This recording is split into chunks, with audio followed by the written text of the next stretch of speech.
कारगिल के युद्ध के दौरान सबसे बड़ी चीज ये हुई थी कि हमने भारत ने अमेरिका से जीपीएस लोकेशंस मांगे थे पाकिस्तान के, उन्होंने वो जीपीएस साइट्स को ब्लॉक करके उनकी लोकेशंस को हमारे को दिया था। कारगिल रिव्यू कमेटी की रिपोर्ट में आप इस चीज को पढ़ लीजिए जाकर। जब आपने ऋग्वेद यजुर्वेद लिखे थे तो क्या अमेरिका था उस टाइम पे? उनकी कायनात में कोई नहीं पैदा हुआ था। आपका देश अगर इतने 1000 साल पहले इस चीज का गठन कर सकता है तो आपको लगता है कि आपको ये 2 कौड़ी के अमेरिका की आज की डेट में सहयोग की जरूरत है ग्रो करने के लिए? क्या ये जो चटगांव हिल्स का इलाका है, सेंट मार्टिन जो आइलैंड है, क्या तब हमारे पास इतनी समझ नहीं थी, दूरदर्शिता नहीं थी कि हमें कम से कम इन जगहों को तो अपने कब्जे में ले लेना चाहिए? हमारे यहाँ पर समस्या अभी भी ये है कि हम सिर्फ रिएक्टिव हैं। हम इजराइल की तरह प्रोएक्टिव नहीं है कि हम 2 कदम पहले सोचे कि दूसरा करेगा क्या। चाइना पीओके में जाके कंस्ट्रक्शन कर सकता है, चाइना को पता कि पाकिस्तान और इंडिया क्या रिलेशन है और खुले तौर पर पाकिस्तान को सपोर्ट कर सकता है। हम तो ताइवान को आज तक मान्यता नहीं दे पा रहे, क्या दिक्कत है? आपने तिब्बत खो दिया, आपने जिंजियांग खो दिया जिसको ईस्ट टर्किस्तान कहते हैं, आपने ताइवान खो दिया। आज की डेट में आपको चाइना को टैकल करने के लिए 3 कार्ड प्लेटर पे पड़े हुए मिल रहे थे, आपने नहीं लिए। जिंजियांग चाइना के लिए इसलिए मैटर नहीं करता कि वहां पर मुसलमान रहते हैं, इसलिए मैटर करता है क्योंकि जिंजियांग में लोपनूर जगह है। लोपनूर उसकी वो जगह है जहां पर सारी चाइना की न्यूक्लियर टेस्टिंग होती है। तो चाइना की वो वल्नरेबिलिटी, आप उस वल्नरेबिलिटी को सोचिए कि कैसे टैकल करना है। पाकिस्तान के जितने मिलिट्री जनरल हैं उनको वो जो बिल्ले लगा के उन्होंने रखे हुए अपने, अरे तुमने वो बिल्ले लूडो खेल के जीते, एक लड़ाई तुमने आज तक नहीं जीती। यार पाकिस्तान का अगर सिविलियन मर भी गया तो तुम्हें इतनी सिंपैथी क्यों है उसके साथ? तुम्हें अपने भारत का जो सिविलियन मरा था उसके लिए तो सिंपैथी नहीं। तालिबान आज की डेट में वही कार्य करेगी जो भारत उससे करवाना चाहेगा, क्योंकि हमारा एक आइडियोलॉजिकल नाता है। तालिबान दियोबंदी संगठन है, दियोबंदी इस्लाम में मानता है, दियोबंदी इस्लाम का ओरिजिन दियोबंद सहारनपुर उत्तर प्रदेश में है। हमारे देश की इमेच्योरिटी ये है कि हमारे पास एक पॉलिटिकल कंसेंसस ही नहीं है कि हम अपने देश को देखना चाहते कहाँ हैं। कि एक अमेरिकन कंपनी का सीईओ एक भारतीय बना, तुम शर्म से अपने मुंह को काला करो उस समय। हाँ। कि वो व्यक्ति वहां जाके उस कंपनी का सीईओ बन रहा है, तुम्हें इस बात से शर्म नहीं आई कि वो तुम्हारे देश में रुककर तुम्हारी कंपनी क्यों नहीं बनाई उसने? भारत के अंदर एक डीप स्टेट है और ये डीप स्टेट चाहता है कि हम अमेरिका की गुलामी करते रहें, उसके नौकर बन के रहें। ये नहीं चाहता है कि हम अमेरिका को किसी तरीके से क्रिटिसाइज करें। रिसर्च एंड एनालिसिस विंग जो 1968 में पैदा हुई, 3 साल के बाद 1971 में अगर वो एजेंसी एक इंडिपेंडेंट कंट्री वर्ल्ड में क्रिएट कर सकती है तो आप ये सोचिए कि सर 50 साल में वो क्या कर सकती है। माता जी को तो सिर्फ जो है अपने बाल गोल्डन करा के किट्टी पार्टी में जाना और वहां से इंस्टाग्राम पे फोटो में खाने की अपलोड करनी है, और पिताजी को पूरा 5 दिन जो है काम करना है और सैटरडे को गुड़गांव के डीएलएफ में जाकर जो है साइबर सिटी में 63 रुपए की किंगफिशर पीनी है। तो जब तक हम इस माइंडसेट से ही बाहर नहीं आएंगे, और संडे को जो है बच्चे को ले जाकर मूवी दिखा दी, मॉल घुमा दिया, जूते दिलवा दिए, ये जिंदगी चल रही है लोगों की।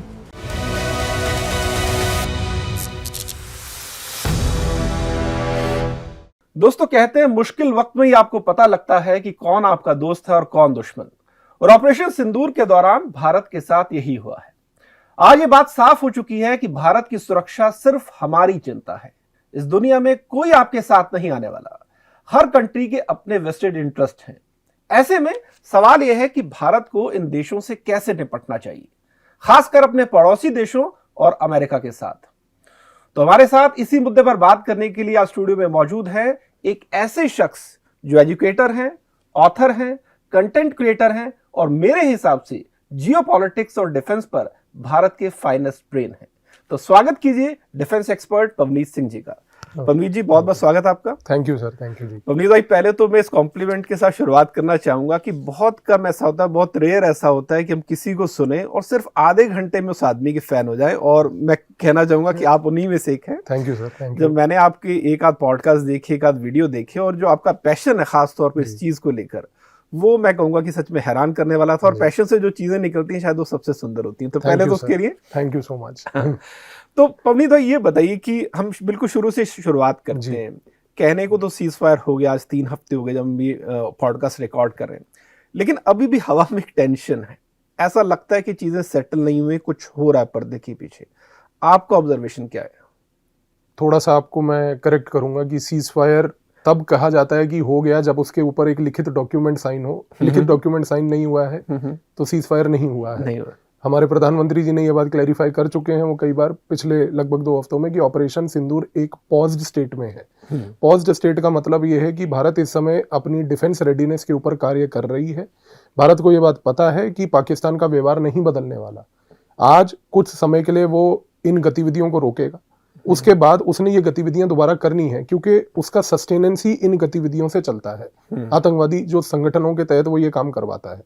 तो पहली बात ये अगर उम्मीद लगा के हम बैठे हैं कि सिंदूर ऑपरेशन के बाद पाकिस्तान का रवैया व्यवहार बदल जाएगा, तो ये गलत असेसमेंट है। इसी रीजन से जो राइट तरीके से हमने पोर्ट्रे भी करी है इमेज, वो ये है कि ऑपरेशन सिंदूर एक पॉज्ड स्टेट में है। वो रिवाइव होगा यदि पाकिस्तान ने कोई गतिविधि दोबारा करी, जो वो करेगा, क्योंकि उसकी फितरत वैसी है। वो देश ऐसा नहीं है कि जो अपने कभी भी व्यवहार को बदलने के लिए मजबूर हो, क्योंकि भारत उसका व्यवहार नहीं बदलेगा। अमेरिका जैसा देश नहीं बदल पाया, चीन नहीं बदल पाया, हम नहीं बदल सकते। उसका व्यवहार एक ही पॉइंट पे बदल सकता है कि जब हमारे पास एक इस प्रकार की नीति बन जाए कि अब हमें कुछ ऐसे स्टेप्स उठाने हैं कि जिससे पाकिस्तान का डिसमेंबरमेंट हो और उसका बिहेवियरल चेंज हो। बिल्कुल, तो आपने बिल्कुल सही कहा कि पाकिस्तान की जो रवैया है उसकी सोच नहीं बदलती, क्योंकि उसका एग्जिस्टेंस ही उस तरह की नीति पर है। बिल्कुल। लेकिन सवाल यह है कि फिर जिन हालात में सीज फायर हुआ, भले ही वो यूएस का दखल था या कोई भी वजह थी, तो भारत ने अश्योरेंस क्या लिया होगा? अगर सपोज यूएस ने भी दखल दिया कि भैया सीज फायर करो, तो भारत ने ये बात तो तब भी कही होगी कि देखिए हम सीज फायर कर तो देंगे या फिर फिलहाल रुक तो जाएंगे, लेकिन ये लोग तो बदलने नहीं वाले।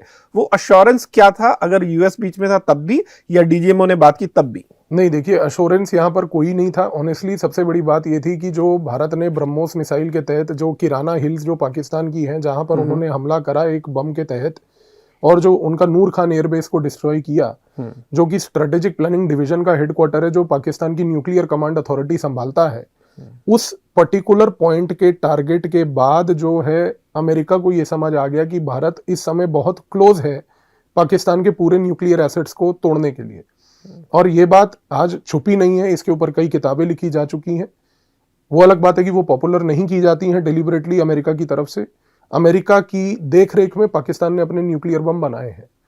तो आज उसको ये बात का डर है कि यदि हमारे सहयोग से ये जो न्यूक्लियर बम बने हैं पाकिस्तान के, अगर ये बम टूटते हैं तो सबसे पहले विश्व लोग जो भी पूरे वर्ल्ड में हैं वो ये पूछेंगे कि इनके पास बम आए थे, उस समय आप क्या कर रहे थे। हाँ। तो अमेरिका अपने ऊपर सवाल ना लेने के चक्कर में उसने दखल अंदाजी करते हुए पहली बात तो ये गतिविधि को अंजाम दिया।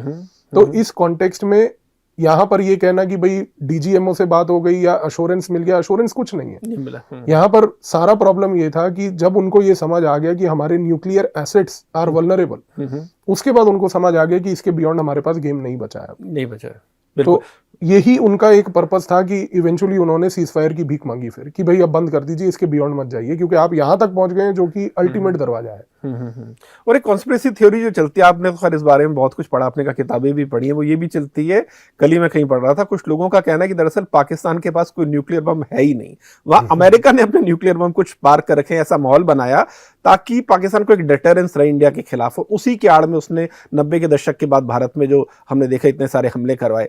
आप कितना जायज मानते हैं, इसमें कोई दम देखते हैं? देखिए, एक चीज तो तय है कि जो पाकिस्तान ने न्यूक्लियर बम बनाया है, हमें उसके बारे में क्लैरिटी ये होनी चाहिए कि वो न्यूक्लियर बम बना इसलिए था क्योंकि उसको ये समझ आ गया था 1971 के बाद कि मैं कन्वेंशनल लेवल पर भारत के साथ कभी लड़ाई नहीं लड़ सकता और जीत सकता।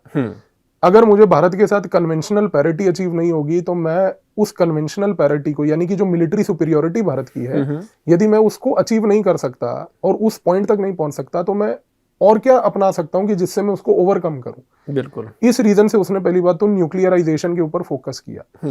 फिर मैं वही बात बोलूंगा कि अब्दुल कादिर खान, जिसको father of Pakistan nuclear bomb कहा जाता है, जब वो व्यक्ति इन गतिविधियों को अंजाम दे रहा था, जब उस व्यक्ति ने एक ग्लोबल न्यूक्लियर आर्म्स बाजार बनाया हुआ था, उस समय पूरे विश्व की सारी ताकतें क्या कर रही थी? उस समय अमेरिका क्या कर रहा था? अमेरिका की देखरेख में पाकिस्तान ने न्यूक्लियर वेपन बनाए हैं। अमेरिका को सब पता है कि उसके पास कितने वेपन हैं, कहाँ हैं, क्यों हैं, लेकिन वो करना कुछ नहीं चाहता है। लेकिन अमेरिका ने ऐसा करने क्यों दिया? क्योंकि आज अगर जब भी कहते हैं ना कि जो ब्लफ पाकिस्तान हमें दिखाता न्यूक्लियर बम का, वही ब्लफ वो अमेरिका को भी दिखाता है जब भी ऐसी हालात में पड़ता है कि देखो हमें बचा लो, ये हमें पैसा दे दो, आईएमएफ से पैसे की बात है, अगर हमारी कंट्री ब्रेक होती है तो ये न्यूक्लियर फिर ऐसे नॉन स्टेट एक्टर्स के हाथ लग सकते हैं और फिर नुकसान हो सकता है। अगर इतना एक कह सकते हैं कि वॉलेटाइल कंट्री है या इतना अनसर्टेनिटी है, तो फिर उसके बावजूद अमेरिका ने उनको बनाने क्यों दिया? देखिए, अमेरिका ने न्यूक्लियर वेपन पाकिस्तान को बनाने इसलिए दिया क्योंकि पाकिस्तान एक ऐसा रोग स्टेट था जिसके तहत उस टेरिटरी का प्रयोग करके अमेरिका दूसरे देशों में न्यूक्लियर ब्लैक मार्केटिंग करना चाहता था। एक बड़ा साधारण सा सर मैं उदाहरण देता हूं। हम लोग कहते हैं वेटिकन सिटी बड़ी होली सिटी है, वेटिकन सिटी में पोप रहते हैं, लेकिन उसी पोप और उसी वेटिकन सिटी में CIA वहां पर स्किया परेली नाम की कंपनी के थ्रू आर्टिफिशियल कोकेन मैन्युफैक्चर करके पूरे वर्ल्ड में ड्रग ट्रेड करती है। एक धार्मिक स्थान का अगर दुरुपयोग ये देश कर सकता है तो आप इस चीज से अंदाजा लगा लीजिए कि इस देश की कोई नैतिकता नहीं है। बिल्कुल। तो उन्होंने पाकिस्तान का समर्थन ही केवल इस कारण से किया था कि यहां से एक ब्लैक मार्केट क्रिएट होगी जिसके तहत कुछ देशों में हम न्यूक्लियर मटेरियल्स बेच पाएंगे। वो ईरान था, नॉर्थ कोरिया था, लिबिया था, इन सारे देशों में उन्होंने बेचने की कोशिश करी। और इसको बेचने के बाद एक चीज तय हो गई कि अमेरिका ने जिस प्रकार से पैसा कमाना था अपने इलीगल कोवर्ट ऑपरेशंस के लिए, वो उन्होंने कमाया। तो ये सबसे बड़ा ऑब्जेक्टिव था अमेरिका का कि उसने पूरा समर्थन किया इस बारे में। बिल्कुल। और आपने अमेरिका की नैतिकता की बात की, वो तो इसी से पता चलता है कि अगर बांग्लादेश में कुछ हो जाता है तो कहते हैं नहीं नहीं आपके यहाँ डेमोक्रेसी ठीक नहीं है। हाँ। उस वक्त, और जब उनका खुद का वक्त आता है तो वो जाके वहां पर सीरिया के जो आतंकवादी हैं उससे हाथ मिला लेते हैं, या इवन मिडिल ईस्ट में भी जो सारी रियासतें हैं वहां पर कौन सी डेमोक्रेसी है। तो अपने फायदे के हिसाब से वो देखते हैं कि कहाँ डेमोक्रेसी है, कौन सी मॉरलिटी। देखिए सर, मैं थोड़ा मतलब मेरे को लोग बड़ा क्रिटिसाइज करते हैं इस पॉइंट को लेके, लेकिन मैं अपना एक उसूलों का आदमी हूं, तो अपने उसूल कभी नहीं बदल सकता। मैं हमेशा इस पॉइंट को मानता हूं कि विश्व में अगर सबसे बड़ा स्टेट स्पॉन्सर ऑफ टेररिज्म कोई है तो वो अमेरिका है। हार्ड वर्ड्स हैं, स्ट्रॉन्ग वर्ड्स हैं, एक टेररिस्ट स्टेट है अमेरिका। हमें उसको उस नजरिए से देखना चाहिए और उनको शेम करना चाहिए। इसे थोड़ा एक्सप्लेन कीजिए। आज आप मुझे एक बात बताइए सर कि किसी भी देश में टेररिज्म की जो प्रॉब्लम है उसका ओरिजिन कहां से हुआ? अमेरिका से। क्यों? इस प्रॉब्लम का ओरिजिन 1979 में हुआ जब अमेरिका ने टेररिस्ट को ट्रेन किया सोवियत यूनियन को काउंटर करने के लिए अफगानिस्तान में। बिल्कुल। जब वो टेररिस्ट क्रिएट करने के बाद जब उन्होंने सोवियत यूनियन के खिलाफ लड़ाई लड़वाई जिसमें वो सक्षम रहे, उसके बाद उन्होंने उन टेररिस्ट को डंप कर दिया, यूज एंड थ्रो। उन टेररिस्ट ने अमेरिका से बदला लिया 9/11 में। आप विश्व की कोई भी टेररिस्ट संगठन को देख लीजिए, it is always backed by the CIA। तो आज CIA कैसे ये काम करवा रही है? अच्छा, दूसरी चीज आप मुझे एक बताइए, अभी 2014 में डॉक्टर अबू बकर अल बगदादी जो है उसने एक संगठन बनाया था Islamic state in Iraq and Syria, ISIS नाम का। बिल्कुल। ये जो आईसिस नाम का संगठन था, आज अगर आप जितनी किताबें आईसिस को लेके पढ़ते हैं वो कहते हैं कि आईसिस जो है ऑनलाइन प्रोपोगंडा करता है। सर, आज अगर आप एक ट्वीट लिख देते हैं ट्रंप के खिलाफ तो आपका वीजा अमेरिका में रिजेक्ट हो जाएगा। यहाँ पर ये वो सोशल मीडिया के थ्रू टेररिज्म और इंडोक्ट्रिनेशन और रेडिकलिज्म कर रहा है, अमेरिका की देखरेख में नहीं हो रहा। मैं सिर्फ एक ही चीज को मानता हूं सर, हमें अमेरिका की दलाली करने के बजाय ना, we have to come to the point कि हमें अमेरिका को बताना है कि तुम्हारी औकात और असलियत क्या है। और कई लोग इस चीज से समर्थन मेरा नहीं देते क्योंकि उनको लगता है कि नहीं, हमारे को अमेरिका से मिलकर अपनी बढ़ोतरी करनी है। भाई, आपको अमेरिका से मिलकर अपनी बढ़ोतरी क्यों करनी है? बिल्कुल। आपके पास अपना खुद का दिमाग नहीं है? जब आपने ऋग्वेद यजुर्वेद लिखे थे तो क्या अमेरिका था उस टाइम पे? उनकी कायनात में कोई नहीं पैदा हुआ था। आपका देश अगर इतने 1000 साल पहले इस चीज का गठन कर सकता है तो आपको लगता है कि आपको ये 2 कौड़ी के अमेरिका की आज की डेट में सहयोग की जरूरत है ग्रो करने के लिए? ये वो लोग बात करते हैं जिनके वेस्टेड इंटरेस्ट है अमेरिका में, जिनको अपने बच्चों को अमेरिका में सेटल करना है और खुद रिटायरमेंट के बाद सेटल होना है। और ये वो लोग बात करते हैं जिनको अमेरिका की कंपनियों से किकबैक लेके धंधे और पैसे कमाने। तो ये गुमराह करने के चक्कर में है। बिल्कुल। आज आप अमेरिका की हर एक बड़ी कंपनी को देख लीजिए, उसका CEO आज की डेट में इंडियन है। बिल्कुल। ये हमारी दुर्भाग्य है इस देश का कि वो CEO वहां जाकर वो उस कंपनी का CEO बन सकता है लेकिन हमारे यहाँ पर रह के हमारी कंपनी नहीं बना सकता। तो सर, अमेरिका को इतना भाव देने की आवश्यकता नहीं है। It is a terrorist state, it has to be called out as a terrorist state. बिल्कुल। जब तक हम अमेरिका को इस लेवल पर लाके नहीं बात करेंगे तब तक ये ग्लोबल टेररिज्म की प्रॉब्लम सॉल्व नहीं होने वाली है। बिल्कुल। और अमेरिका को लेकर जो आपने बताया, जो आपका सेंटिमेंट है, बहुत सारे लोगों से शेयर भी करते हैं। आप मुझे ये बताइए कि अभी जो ये पूरा इंडिया पाकिस्तान का कॉन्फ्लिक्ट हुआ, उसके बाद ट्रंप इतना किस बात से चिढ़ गए? जैसे हमने देखा, पहले तो उन्होंने जब वो ट्वीट किया तो उन्होंने भारत और पाकिस्तान को एक साथ लेकर आए। फिर हमने देखा कि जब इसकी बात आई, इसकी एप्पल आईफोन बना रहा था, तब उन्होंने बीच में डंगा डाला। फिर रेमिटेंस जो टैक्स था 5% उन्होंने वो लगाने की बात की। अब यूनिवर्सिटी स्टूडेंट्स हैं, उनके वीजा पर भी बात कर रहा है। और कहीं ना कहीं ऐसा लगता है कि वो इंडिया को कुछ टारगेट करने की कोशिश कर रहा है। किस बात से चिड़े हुए हैं ट्रंप? ट्रंप अकेला नहीं चिढ़ा हुआ है, अमेरिका चिढ़ा हुआ है। ट्रंप आज है, कल नहीं होगा। अमेरिका की सोच को समझिए। अमेरिका ये चीज नहीं चाहता है कि भारत ग्रो करे। अमेरिका ये चीज नहीं चाहता है कि एक मल्टीपोलर वर्ल्ड में जो हम मानते हैं कि कल को भारत एक पोल बनकर, एक शक्ति बनकर उभरे।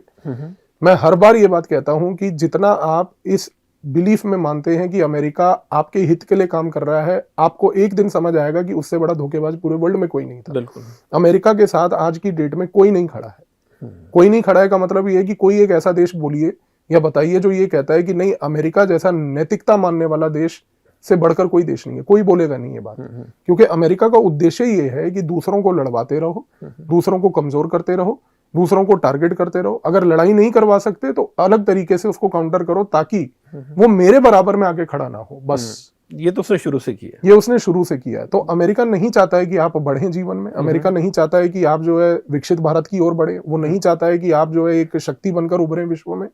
उसको ये है कि आप हमारे गुलाम बन के रहिए, आप हमारे नौकर बन के रहिए, हमारे से खरीद फरोख्त करते रहिए, हम चीजें बनाएंगे, हम आपको बेचेंगे, आप खरीदते रहिए, बस। हमारे को आपसे एक ट्रांजैक्शनल रिलेशनशिप रखना है। तो ये टाइप की जो मेंटेलिटी है, अमेरिका इस चीज से चिढ़ा है, नंबर 1। नंबर 2, आज जब भारत ने ऑपरेशन सिंदूर में ब्रह्मोस का प्रयोग किया, आज जब ऑपरेशन सिंदूर में उसने आकाश तीर का प्रयोग किया, आज जब उसने राफेल का प्रयोग किया, S-400 का प्रयोग किया, इनमें कोई भी एक ऐसी टेक्नोलॉजी नहीं थी जो अमेरिकन मेड थी। और ये हमने सीख के किया। क्यों? क्योंकि जितनी भी अमेरिकन टेक्नोलॉजीज का भारत प्रयोग कर रही थी, हमें उसका सबक कारगिल के दौरान मिल गया था। कारगिल के युद्ध के दौरान सबसे बड़ी चीज ये हुई थी कि भारत ने अमेरिका से जीपीएस लोकेशंस मांगे थे पाकिस्तान के, उन्होंने वो जीपीएस साइट्स को ब्लॉक करके उनकी लोकेशंस को हमारे को दिया था। कारगिल रिव्यू कमेटी की रिपोर्ट में आप इस चीज को पढ़ लीजिए जाकर। उस रिपोर्ट कमेटी में लिखा है कि America did not share the GPS locations of Pakistani terrorists with India, thereby leading to prolonged Kargil issue. वरना वो चीज 2 दिन में निपट जाती। तो अमेरिका कितना आपका सगा है, इस चीज से समझ लीजिए। लेकिन भारत के अंदर एक डीप स्टेट है, और ये डीप स्टेट चाहता है कि हम अमेरिका की गुलामी करते रहें, उसके नौकर बन के रहें। ये नहीं चाहता है कि हम अमेरिका को किसी तरीके से क्रिटिसाइज करें। तो जब तक हम इस मेंटालिटी को नहीं समझेंगे, और जब तक हमारी सरकार जो इस पूरे डीप स्टेट का हिस्सा जो है, जिसमें ये लोग किकबैक लेके अपना स्वार्थ देखते हैं, जब तक ये नहीं रिकॉग्नाइज करेंगे, तब तक हम इस चीज से बाहर नहीं आ पाएंगे। बहुत अच्छी बात आपने प्रवनीत जी की, लेकिन इससे सवाल ये भी निकलता है, कुछ लोग कहते हैं कि भारत इस चीज को रियलाइज क्यों नहीं करता। मैं अगर चाइना को भी बीच में लेकर आऊंगा, कुछ लोग ये कहते हैं कि चाइना को भी ऑब्जेक्शन भारत को लेकर इसलिए कि अमेरिका तुम्हें हमारे खिलाफ इस्तेमाल करता है। क्वाड का भी मेंबर बना है, लेकिन उस क्वाड की असल में हैसियत क्या है या क्वाड का रोल क्या है, वो तो इस कॉन्फ्लिक्ट में दिख ही गया। क्वाड का कौन सा मेंबर है जो भारत के साथ खड़ा दिखा, या चाइना भारत के साथ आमने सामने जो भारत को करने की कोशिश करता है, वो भी भारत उसमें एक टूल बनता है। आपको लगता है कि भारत को अपनी इस पॉलिसी को देखना चाहिए कि हमें बेवजह चाइना के खिलाफ नहीं देखना है? एक सिंपल सी चीज है कि अमेरिका जैसे देश का ऑब्जेक्टिव केवल एक है कि या तो भारत पाकिस्तान से लड़ता रहे, मैं उसको आर्म्स बेचता रहूं, जब पाकिस्तान से लड़ाई नहीं होगी तो उसको चाइना का डर दिखा के उसको आर्म्स बेचता रहूं। उसको क्वाड में बिठाने का लॉजिक क्या था? यहां पर उसको ले आओ, उसको एक ऐसा मिथ पैदा करो कि देखो चाइना तुम्हारे लिए खतरा है, चाइना तुम्हारे लिए खतरा है, और चाइना के खतरे के बेसिस पे उसको क्वाड में बिठाकर कुछ टेक्नोलॉजीज बेच दो। अमेरिका एक इस प्रकार का देश है जिसको सिर्फ पैसे से मतलब है। वो पैसे से अपने दीन, ईमान, माता पिता, भाई बहन सबको बेच देगा। उसको आज की डेट में पैसे के सिवाय कुछ नहीं दिखता है। तो इस कॉन्टेक्स्ट में हमें ये समझने की आवश्यकता है कि वो सिर्फ डिफ्लेक्शन देखता है कि चलो पाकिस्तान के साथ मसला नहीं हो रहा है, चीन के खिलाफ भड़काओ। ठीक है, चीन के खिलाफ मसला नहीं हो रहा है तो चलो कनाडा का प्रयोग करके खालिस्तान का इशू क्रिएट कर दो। कुछ ना कुछ इशू क्रिएट करो जिससे कि भारत इस परिस्थिति में परमानेंट रहे कि मुझे अमेरिका से कुछ ना कुछ सहयोग लेना है। अब वो सहयोग चाहे कूटनीतिक लेवल पर हो, आर्थिक लेवल पर हो, मिलिट्री टेक्नोलॉजी लेवल पर हो, वो लेना है। तो अमेरिका इन चक्रों में दूसरे देशों को बेसिकली व्यस्त रखता है, बिजी रखता है। बिल्कुल। इस सबसे प्रवनीत जी हुआ लेकिन ये है कि अगर मैं भारत पाकिस्तान की बात करूं, पाकिस्तान की यूटिलिटी बहुत सारे देशों को समझ आती है। अमेरिका को ये समझ आती है कि चलो ये तो हमारा एक यूटिलिटी वाला गुंडा है, इसका कभी भी इस्तेमाल कर सकते हैं। चीन को भी समझ आती है कि इसको भारत के खिलाफ भड़का सकते हैं। तुर्की को आज की तारीख में समझ में आ रही है कि मेरी एस्पिरेशन है दोबारा से इस्लामिक वर्ल्ड का लीडर बनने की, ये अगेन मेरा एक प्यादा बन सकता है। कुछ देशों को पाकिस्तान की यूटिलिटी समझ आती है। भारत का जो कैरेक्टर है कि हम पिछलग्गू नहीं बन रहे हैं एक तरह से खुले तौर पर किसी के भी, इस वजह से अमेरिका को ये बात पसंद नहीं आती है, चीन को पसंद नहीं आती है, और हमारे साथ कोई उम्मा वाला फैक्टर भी नहीं किसी तरह का। तो इस चीज से कैसे निपटा जा सकता है, इससे कैसे डील किया जा सकता है? इसको डील करने का तरीका केवल एक है कि आपको पहले तो एक कंसेंसस देश में ये बनाना पड़ेगा कि आप जीवन में चाहते क्या है। क्योंकि यहाँ पर जब सरकार अगर कुछ बोलती है कि हमें विकसित भारत की ओर कदम उठाने हैं, हमें आत्मनिर्भर बनना है, तो यहाँ पर फिर जो विपक्ष है वो एकदम उठ के शुरू हो जाएगा कि तुम्हारी हैसियत नहीं है आत्मनिर्भर बनने की। अब जब ये सत्ता पक्ष अगर कल को विपक्ष में बैठता है और विपक्ष सत्ता पक्ष में आती है, वो बोलते हैं कि हमें आत्मनिर्भर बनना है, तो फिर वो विपक्ष में बैठ के गाली गलौज करते हैं। हमारे देश की इमेच्योरिटी ये है कि हमारे पास एक पॉलिटिकल कंसेंसस ही नहीं है कि हम अपने देश को देखना चाहते कहाँ हैं। चाइना आज की डेट में कोई भी प्रोजेक्ट करता है तो वो प्रोजेक्ट का 50 साल का इम्प्लीकेशन सोच के करता है। अगर मैं ये हाईवे यहाँ से यहाँ बनाऊंगा तो अगले 10 साल, 15 साल, 20 साल, 30 साल, 40 साल, 50 साल क्या इंप्लीकेशन होगा। हम यहाँ पर एक फ्लाईओवर ये सोच के बनाते हैं कि अगले चुनाव में इस फ्लाईओवर बनाने के बाद मुझे एमएलए या एमपी बनाया जाएगा या नहीं। बिल्कुल। तो जब तक हम इस लिमिटेड मायोपिक माइंडसेट से बाहर नहीं आएंगे और एक राष्ट्र हित में बात नहीं करेंगे और एक नेशनल कंसेंसस बना के चीजों को नहीं देखेंगे, विदेश नीति में खास करके, अपनी आर्थिक नीति को खास करके अगर हम उस नजरिए से नहीं देखेंगे तो हम आगे नहीं बढ़ सकते। क्योंकि आप आगे बढ़ने की कोशिश करोगे, आपको लोग नीचे ही खींचेंगे और आपको दूसरे नीचे खींचने से ज्यादा आपको अपने अंदर के बैठे हुए सांप नीचे खींचेंगे। तो यहां पर ये कंसेंसस बिल्डिंग का कार्य कभी हुआ ही नहीं है। बिल्कुल। और आपने जो बात की उसका इससे बड़ा प्रमाण क्या हो सकता है कि चाइना का जो बेल्ट एंड रोड इनिशिएटिव है या ग्वादर पोर्ट पे वो जो कर रहा है, जैसे आज ही मैं एक रिपोर्ट पढ़ रहा था कि जो ट्रेन इन्होंने चाइना से ईरान के लिए शुरू की है, उसकी वजह से पहले जो 40 दिन लगते थे तेल आने में सी के रास्ते थे, वो सिर्फ 15 दिनों में आ जाएगा। ये एक विजन कोई तो बताता है। देखिए चाइना, मैंने आपको फिर वही बोला कि चाइना की सोच में और भारत की सोच में केवल यही फर्क है कि उसने 1949 में जब चाइना क्रिएट हुआ था, सिविल वॉर खत्म होने के बाद जब पीपल्स रिपब्लिक ऑफ चाइना जो देश बना था कम्युनिस्ट पार्टी ऑफ चाइना के तहत, 1949 में उस देश ने एक निर्णय तब ले लिया था कि 2049 में 100 साल के बाद हम विश्व की सुपर पावर होंगे। चाइना का हर कदम उस विजन के डायरेक्शन में है। हाँ। हम 1947 में बैठकर ये रोमांटिसिज्म कर रहे थे कि हम चलो जी भाईचारा बनाएंगे, फिर भाईचारे के बाद हम चलो जी अब देश तोड़ेंगे, फिर देश तोड़ने के बाद अब हमारी आर्थिक परिस्थिति खराब हो गई, अब हम विकसित भारत बनेंगे। आप करना क्या चाहते हो? आपकी आइडेंटिटी जब इतनी कमजोर है कि आपको खुद ही नहीं पता एक आइडेंटिटी क्या है और आपके पूरे देश में लोग उस आइडेंटिटी का समर्थन नहीं कर रहे हैं, तो ये एक बहुत बड़ा प्रॉब्लम है देश के लिए।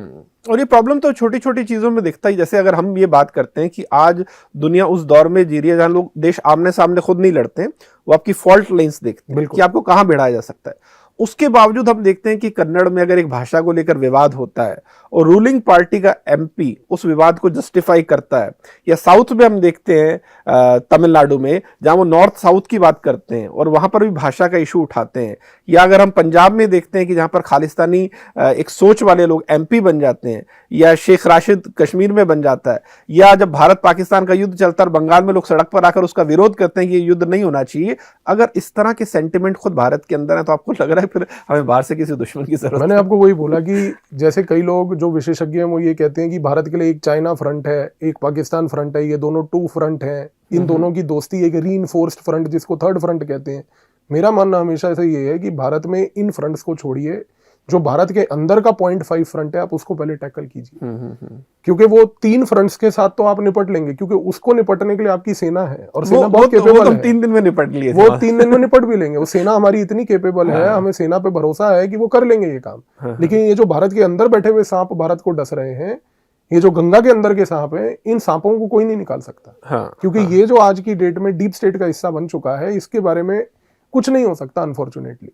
अब आप एक चीज को ये देखिए कि जब ऑपरेशन सिंदूर चल रहा था, उस ऑपरेशन के दौरान और उस ऑपरेशन से पहले कुछ मीडिया वर्गों ने किस प्रकार का नैरेटिव चलाया।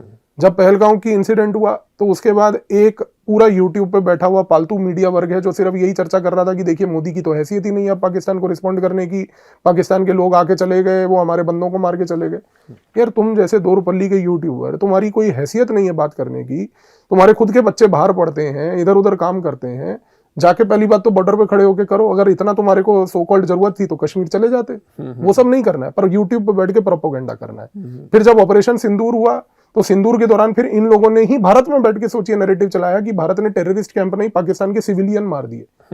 यार पाकिस्तान का अगर सिविलियन मर भी गया तो तुम्हें इतनी सिंपैथी क्यों है उसके साथ? तुम्हें अपने भारत का जो सिविलियन मरा था उसके लिए तो सिंपैथी नहीं थी। कोलैटरल डैमेज तो हर जगह होगा नहीं, और अगर पाकिस्तान का सिविलियन मर भी गया तो वो भी तो एक सांप है, मरने दो ना उसको। मुझे पाकिस्तान के सिविलियन से कोई सिंपैथी नहीं है। आप कहेंगे कि ये तो बहुत गलत सोच है आपकी, लेकिन नहीं, मैं नहीं मानता उसको। आज अगर पाकिस्तान के जितने नागरिक हैं और वो सिविलियंस हैं, अगर वो अपने ही स्टेट को सपोर्ट कर रहे हैं कि आप टेररिज्म करो, तो जितना स्टेट रिस्पॉन्सिबल है, पाकिस्तान का आर्मी रिस्पॉन्सिबल है, उतने लोग भी रिस्पॉन्सिबल हैं। अगर कल को उनकी हत्या होती है तो हमें कोई सिंपैथी जनरेट नहीं करनी। लेकिन यहां पर एक भारत में बैठा हुआ यूट्यूब वर्ग जो है, उनको ज्यादा प्रॉब्लम इस बात से थी कि पाकिस्तान में सिविलियन मर गए।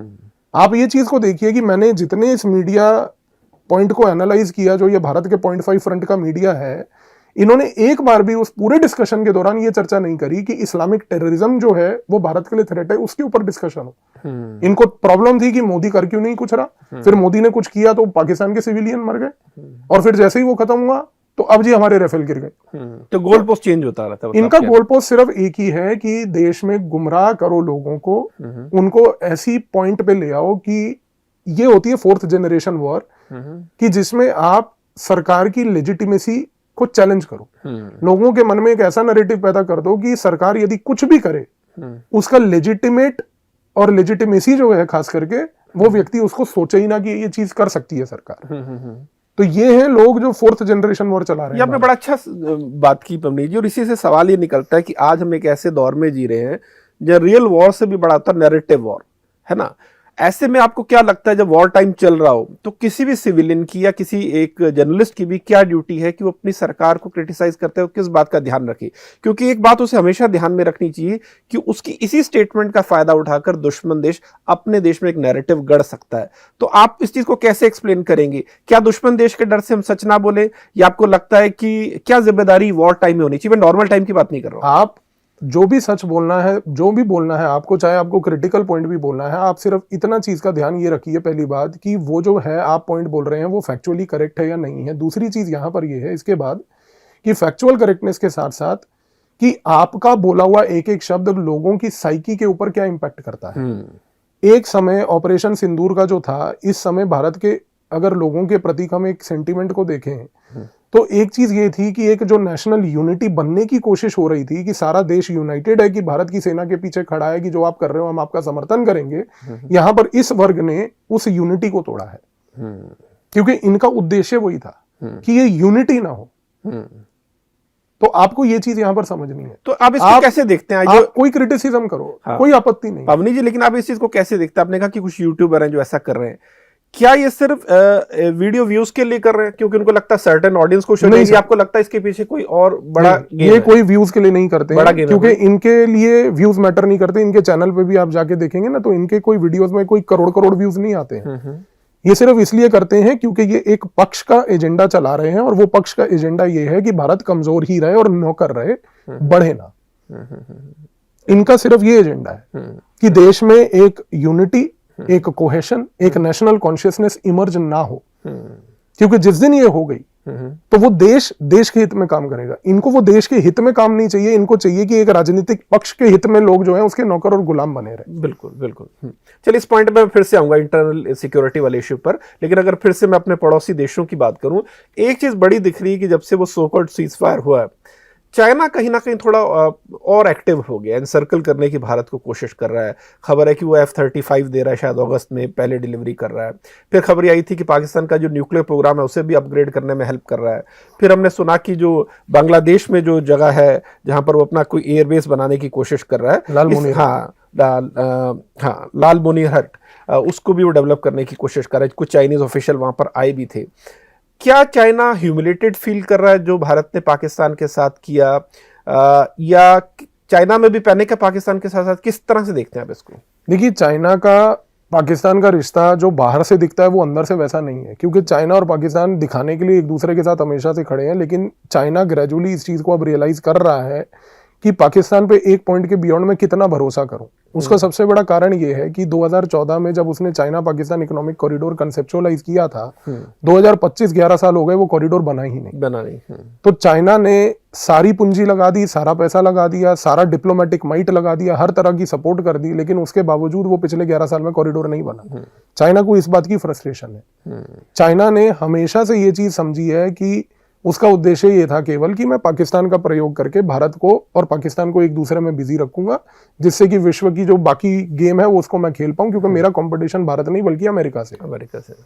तो चाइना के लिए ऑब्जेक्टिव ये था कि उसने पाकिस्तान एक फ्रंट तैयार किया था। उसके बाद अब बांग्लादेश एक और फ्रंट बन गया। बीच में कभी कभी वो नेपाल जैसे फ्रंट का प्रयोग करता है, कभी मालदीव का करेगा, कभी श्रीलंका का करेगा। तो भारत आज की डेट में ये चीज समझ चुका है कि ठीक है, ये फ्रंट्स जितने हैं होने दो, इन सारे फ्रंट्स को हम अपने लेवल पर टैकल कर लेंगे।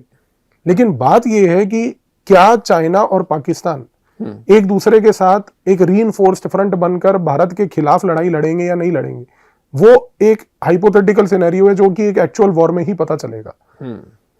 बिल्कुल। लेकिन जो ग्वादर पोर्ट को लेकर चाइना के मंसूबे हैं, उसमें कमर्शियल एंगल तो है कि ट्रेड रूट हो जाएगा, लेकिन उसके पीछे चाइना की एक सोच है कि ग्वादर पोर्ट अगर बनता है तो अपनी नेवल प्रेजेंस भी कहीं ना कहीं अरेबियन सी में बढ़ा देगा। अगेन वो इंडिया के लिए एक थ्रेट है। आपको क्या लगता है ऐसी सिचुएशन में कंट्री क्या कर सकती है? जैसे अगर मैं इसी अगेन दोबारा बांग्लादेश वाली बात ही करूं कि अगर भारत को लगता है कि लाल मोनीरहट बेस पर चाइना आ रहा है और उसके लिए एक थ्रेट हो सकता है, तो क्या भारत को प्रोएक्टिवली बांग्लादेश में कुछ एक्शन लेना चाहिए? इसके दो एग्जांपल मैं देता हूं कि सपोज रशिया को जब ये लगा कि यूक्रेन नेटो का हिस्सा बन रहा है और रशिया को लगा उसके लिए थ्रेट है, तो रशिया ने साफ तौर पर डिसाइड किया कि उसे अब क्या करना है। अगर इजराइल को लगता है कि ईरान में कोई न्यूक्लियर प्रोग्राम बन रहा है और उसके लिए थ्रेट है, तो इजराइल प्रोएक्टिवली कुछ करेगा। तो क्या भारत को भी इन सिचुएशन में प्रोएक्टिवली कुछ नहीं करना चाहिए? देखिए, प्रोएक्टिवली करने को हमारे पास मौके भी पहले बहुत थे जो हमने नहीं किया, और अभी भी मौके हैं, हम पता नहीं कर क्यों नहीं रहे। लेकिन सवाल यहाँ पर ये उठता है कि ये जितने भी फ्रंट हैं, चाहे वो पाकिस्तान का फ्रंट हो, नेपाल हो, बांग्लादेश हो, भूटान हो, श्रीलंका हो, मालदीव हो, आपका इन सारे देशों को लेके पहली बात तो नीति क्या है। आपको ये चीज समझनी है कि हर चीज सिर्फ कूटनीतिक लेवल पर नहीं हो सकती, आपको एक कोवर्ट लेवल पर भी कार्य इन देशों में करने की आवश्यकता है। अब आज अगर पाकिस्तान और चाइना मिलकर बांग्लादेश में एक एयरबेस बना रहे हैं, तो उनका उद्देश्य ये है कि जो पूरे नॉर्थ ईस्ट में लाइन ऑफ साइट उसको चाहिए, उसका एक्सेस वो चाहता है। लाइन ऑफ साइट का मतलब ये हुआ कि हमारा आज की डेट में जितने भी रेफेल्स वहां पर नॉर्थ ईस्ट में स्टेशन हैं, चाइना रेडार्स के थ्रू उनकी पूरी लोकेशन को लेकर, और वो कितनी सॉर्टीज कहाँ कर रहे हैं, क्या क्या ट्रेनिंग सिमुलेशंस कर रहे हैं, वो एक्सेस चाहता है उसका। तो उसका उद्देश्य ये है। पर बात वही है कि चाइना जब ये चीज कर रहा है, आप इस चीज को अब एक रिएक्शन के तौर पे देखेंगे। सवाल यहां पर ये उठता है कि आपने ये चीज प्रिडिक्ट पहले क्यों नहीं की कि चाइना ऐसी गतिविधि कर सकता है। हमारे यहाँ पर समस्या अभी भी ये है कि हम सिर्फ रिएक्टिव हैं, हम इजराइल की तरह प्रोएक्टिव नहीं है कि हम 2 कदम पहले सोचे कि दूसरा करेगा क्या। तो ये सोच में बदलाव लाना बहुत जरूरी है। अब इसी सोच की बात की कि हम पहले नहीं सोचते। अगर इसमें मैं बांग्लादेश को फिर से लेकर आऊं, जो सेंट मार्टिन आइलैंड है जो बांग्लादेश के साउथ में, इस पर अमेरिका की काफी नजर है। शेख हसीना ने कहा भी कि इसकी वजह से मेरी वहां पर सत्ता गई, अगर मैं तैयार हो जाती अमेरिका को दे देती। मेरे जैसे एक नॉर्मल आदमी के जहन में सवाल आती कि कोई जगह स्ट्रेटेजिकली इतनी इंपॉर्टेंट है, 71 में जब हम ही ने बांग्लादेश बनवाया, तो क्या ये जो चटगांव हिल्स का इलाका है, सेंट मार्टिन जो आइलैंड है, क्या तब हमारे पास इतनी समझ नहीं थी, दूरदर्शिता नहीं थी कि हमें कम से कम इन जगहों को तो अपने कब्जे में ले लेना चाहिए था? नहीं, दूरदर्शिता थी, सब कुछ था, लेकिन दिक्कत सिर्फ ये थी कि हमारी उस समय की जो विचारधारा थी वो कुछ ऐसी थी कि हमें करना नहीं है ये सब। वही प्रॉब्लम है जो मैंने आपको बताई, क्योंकि हमने हो रही है हमारे लिए, क्योंकि मैंने आपको वही चीज बताई कि हम 50 साल आगे का सोच के काम नहीं करते। हम कोई डिसीजन जो है उसको 50 साल आगे का लेके नहीं सोचते। मैं आपको एक सिंपल उदाहरण देता हूं कि जब 1950 के दशक में तिब्बत में प्रॉब्लम हुई और जब दलाई लामा को फाइनली तिब्बत से उठाकर भारत लाया गया, जिसमें CIA और इंटेलिजेंस ब्यूरो के अधिकारी इन्वॉल्व थे, जिसके तहत वो उनको लेकर आए, भारत के पास एक तिब्बत कार्ड था कि यदि ये तिब्बत कार्ड का प्रयोग हम करते तो आज चाइना को हम सबक ये सिखा पाते कि हम एक नीति बना लेते कि हमारा बॉर्डर चाइना से नहीं, हमारा तो बॉर्डर एक तिब्बत देश से है, तिब्बत का बॉर्डर चाइना से। हाँ। लेकिन ये सोच हमारे यहाँ पर थी नहीं, क्योंकि उस समय हमें यही नहीं पता था कि हमें तिब्बत का करना क्या है। आपने तिब्बत खो दिया, आपने जिंजियांग खो दिया जिसको ईस्ट टर्किस्तान कहते हैं, आपने ताइवान खो दिया। आज की डेट में आपको चाइना को टैकल करने के लिए 3 कार्ड प्लेटर पे पड़े हुए मिल रहे थे, आपने नहीं लिए, क्योंकि उस समय की जो विचारधारा थी उसमें वो दूरदर्शिता थी नहीं। 50 साल आगे की सोच है ही नहीं। वो फिर मैं बोलूंगा वो तब तक नहीं होगी जब तक देश में एक पॉलिटिकल कंसेंसस नहीं होगा कि हम देश को 2047 तक कहां देखते हैं 100 साल के बाद, 1947 से 2047। तो इसमें घबराहट भी आपको लगता है? चाइना की बात आती है तो हमें दिखते कहना नहीं चाहिए, इसका सीधा सा उदाहरण ये है कि अगर चाइना POK में जाके कंस्ट्रक्शन कर सकता है, चाइना को पता कि पाकिस्तान और इंडिया क्या रिलेशन है और खुले तौर पर पाकिस्तान को सपोर्ट कर सकता है, हम तो ताइवान को आज तक मान्यता नहीं दे पा रहे, क्या दिक्कत है उसमें? दिक्कत यही है कि बस हम उस दूरदर्शिता को सोच ही नहीं पा रहे, विजुअलाइज ही नहीं कर पा रहे, क्योंकि हमारे को आज की डेट में भी जितना आर्थिक सपोर्ट चाइना से मिल रहा है, हमें ये पता है कि कल कोई आर्थिक सपोर्ट चाइना ने ले लिया तो हमारी इकोनॉमी कोलैप्स कर जाएगी। दिक्कत यह है कि जब 1990 के दशक में अपनी अर्थव्यवस्था को खोला, उसके बाद आपने उस समय विजन क्यों नहीं ये चीज की बनाई कि हम चाइना से सप्लाई चेन्स को तोड़ेंगे और अपनी सप्लाई चेन्स बनाएंगे? ये चीज 1990 के बाद 2020-21 में क्यों आई, जब भारत ने ये बात बोली कि अब हम जो है मेक इन इंडिया के तहत और साथ में जितना भी हमारे जो अब इनिशिएटिव्स रहेंगे खास करके कोविड के दौरान, कि अब हम एक ग्लोबल सप्लाई चेन क्रिएट करेंगे।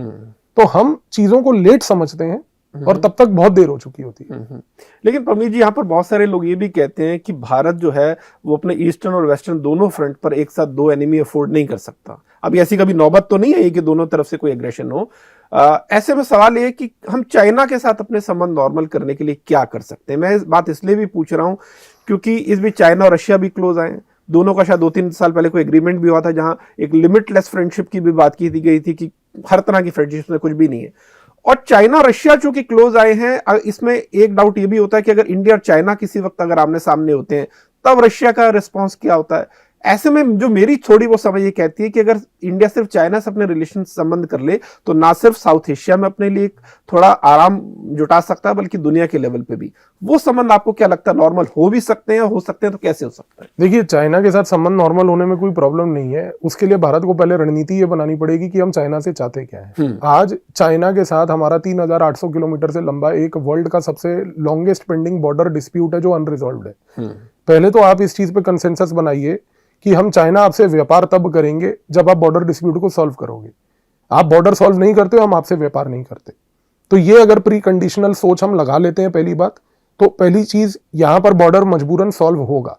हमें लगता है कि नहीं, हम चाइना के बजाय नहीं, बगैर नहीं रह सकते। चाइना को भी ये बात पता है कि अगर भारत जैसी इतनी बड़ी मार्केट को वो सप्लाई नहीं करेगा तो फिर उसके पास भी कोई बहुत बड़ी मार्केट का रिप्लेसमेंट नहीं है भारत का। बीच में रोक रहा हूं पवनीत जी, लेकिन इस पे एक हार्श रियलिटी है, बहुत हार्श रियलिटी है। लेकिन कुछ लोग कहते हैं कि जो ट्रेड डेफिसिट है इंडिया और चाइना के बीच में, ये ट्रेड डेफिसिट ही दरअसल इंडिया की एक तरह से सिक्योरिटी की गारंटी है, जिन आप कॉन्फ्लिक्ट वाले जोन में बोल रहे हैं।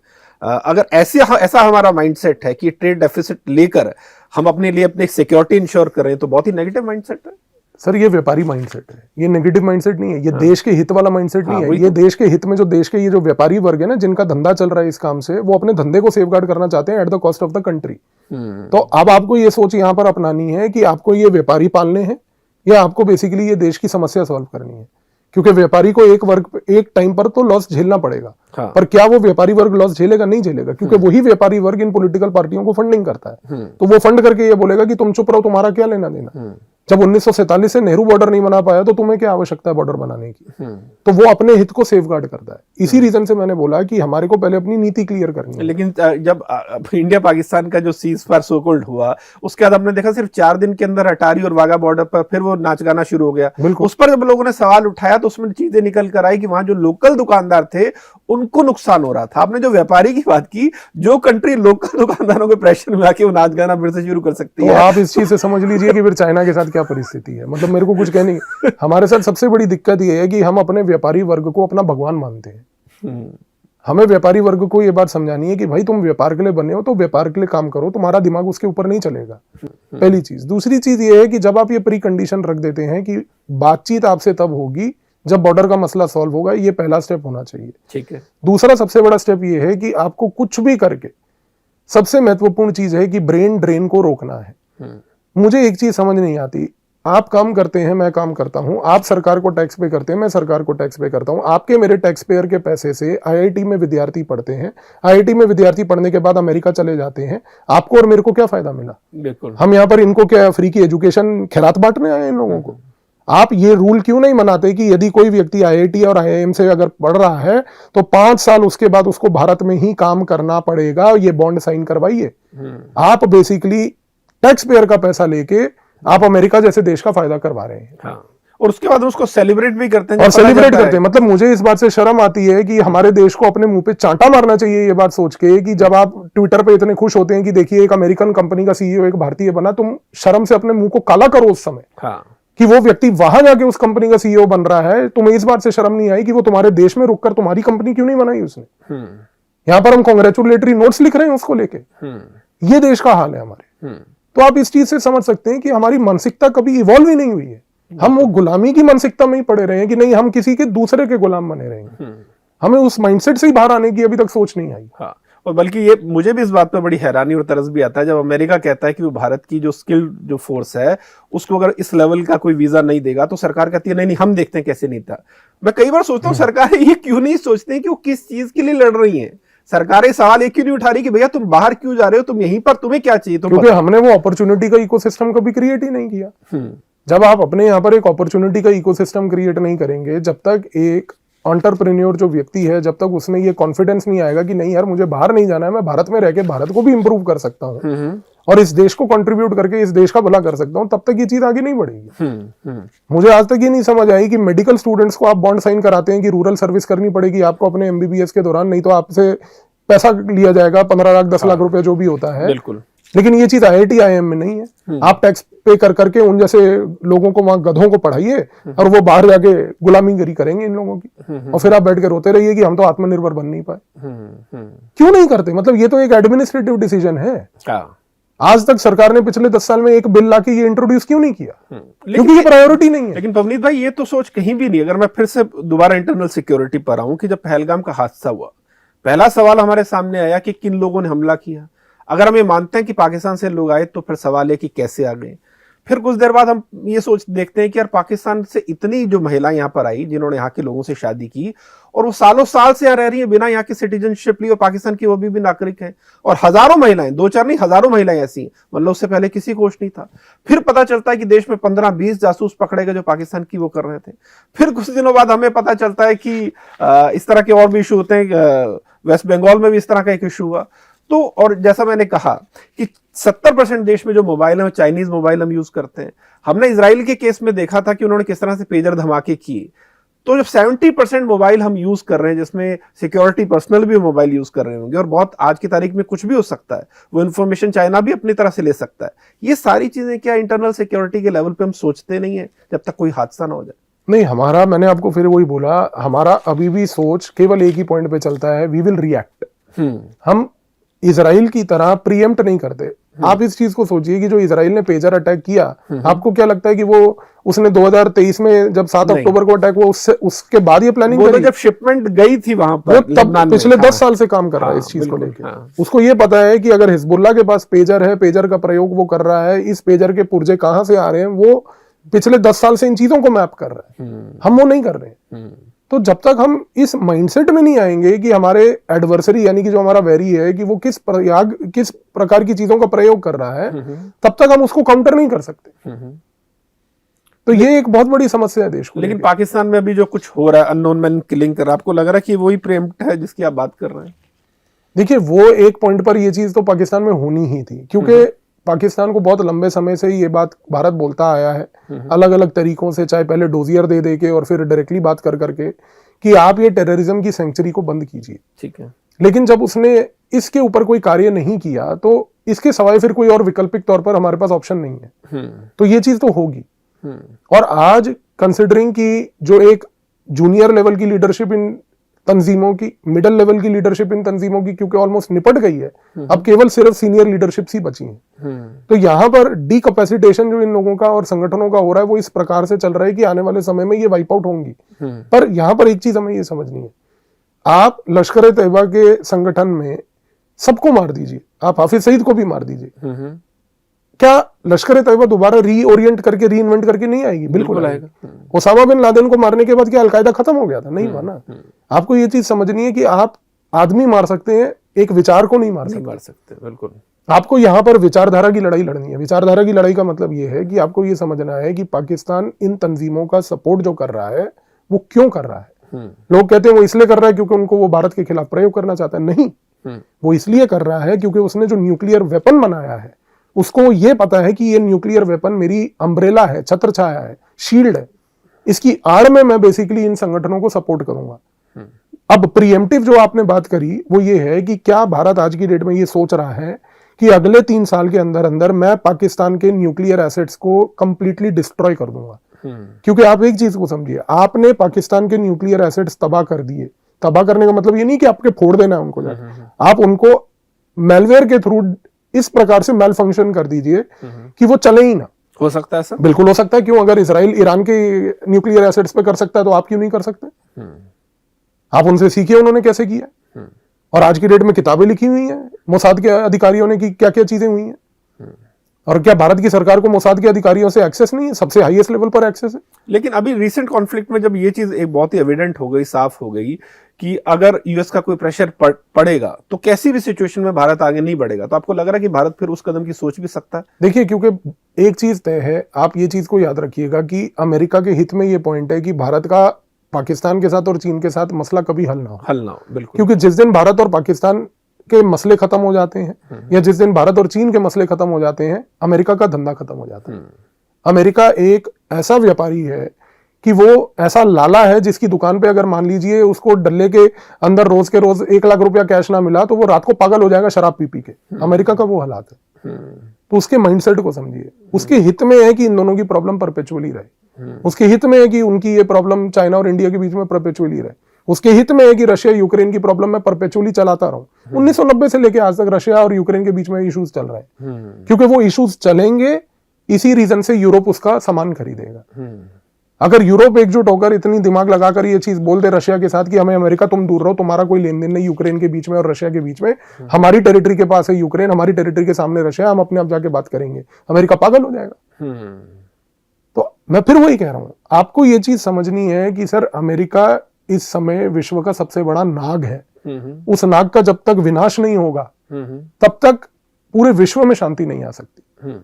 सबसे बड़ा अशांति का केंद्र अगर कोई है तो वो अमेरिका है। तो आपको लग रहा है कि जो भी कुछ रीसेंट कॉन्फ्लिक्ट में हुआ उसके बाद अमेरिका का जो रवैया था, भारत अपनी यूएस की पॉलिसी को लेकर एक रीथिंक कर रहा है, वो नजर आ रहा है आपको? मुझे नहीं लगता नजर आ रहा है, क्योंकि हमारा वो गुलामगिरी का माइंडसेट जो अमेरिका को लेके है कि हम आपके दलाल बने रहेंगे, मुझे नहीं लगता हम उससे बाहर कभी आ पाएंगे। क्योंकि यहाँ पर फिर मैंने आपको वही बताया कि एक बहुत बड़े डीप स्टेट का रोल है जो चाहता ही नहीं है कि हम अमेरिका से रिश्ते तोड़ें, क्योंकि उसमें बहुत सारे उनके अपने पर्सनल रीजंस भी हैं, चाहे वो अपने फैमिली के सेटलमेंट के हों जैसा मैंने बताया, या किकबैक्स के हों जो डिफेंस डील्स में मिलते हैं।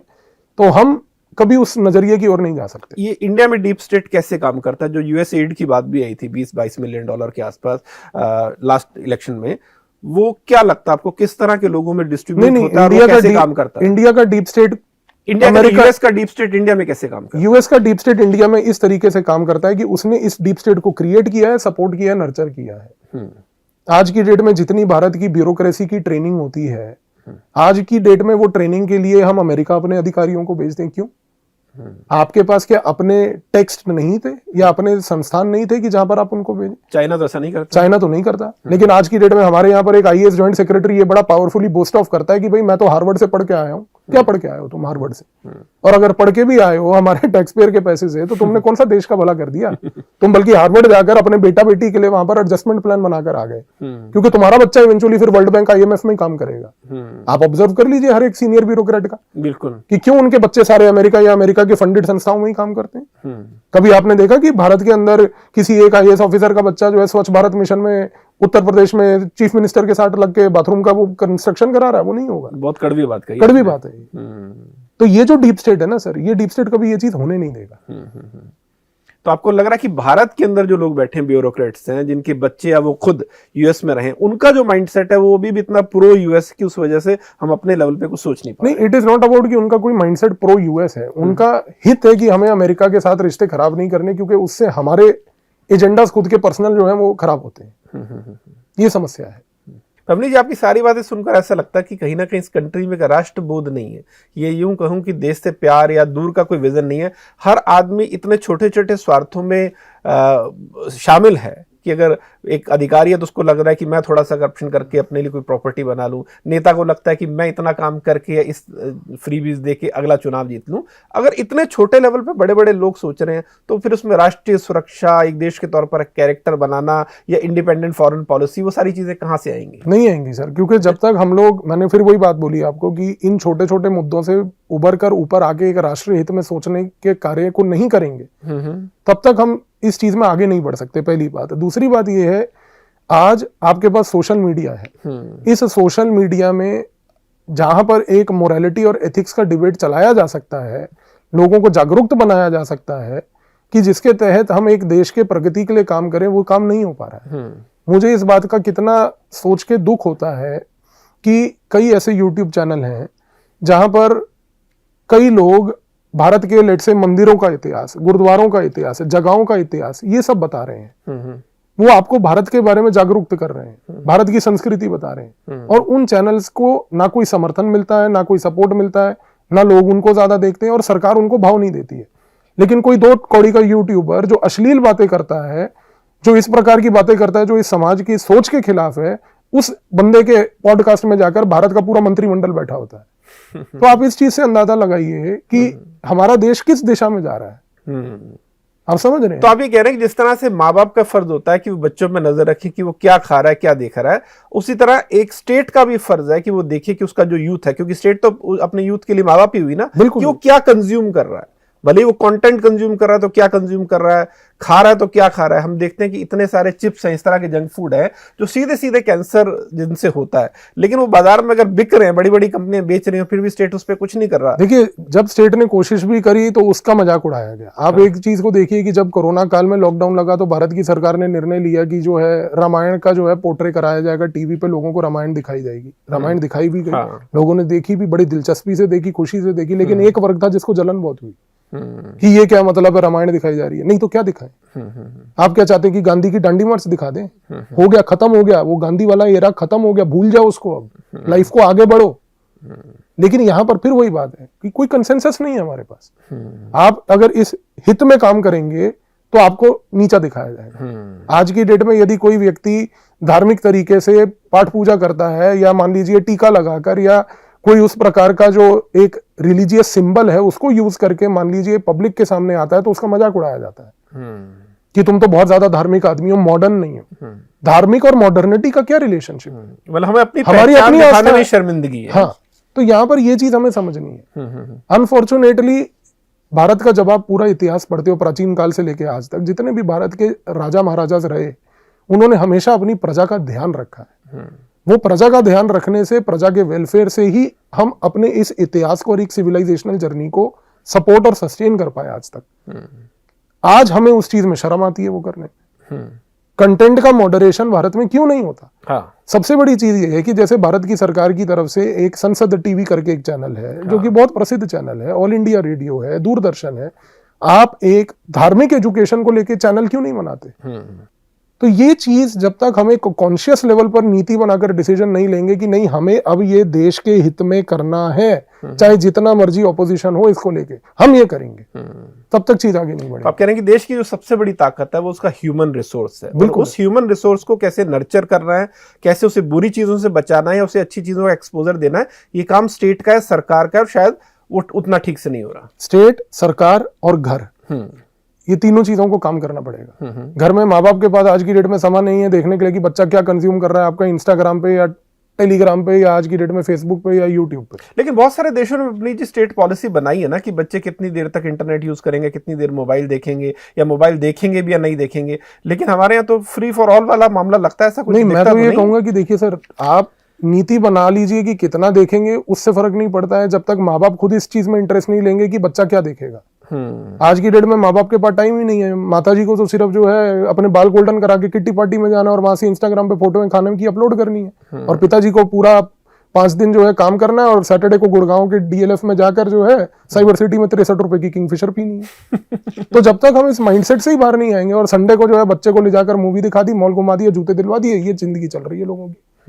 तो इसमें परवरिश कहाँ गई सर पूरी? कितने घरों में आप भी आज की डेट में सर जानते हैं कि बच्चों को पाल कौन रहा है? नैनी।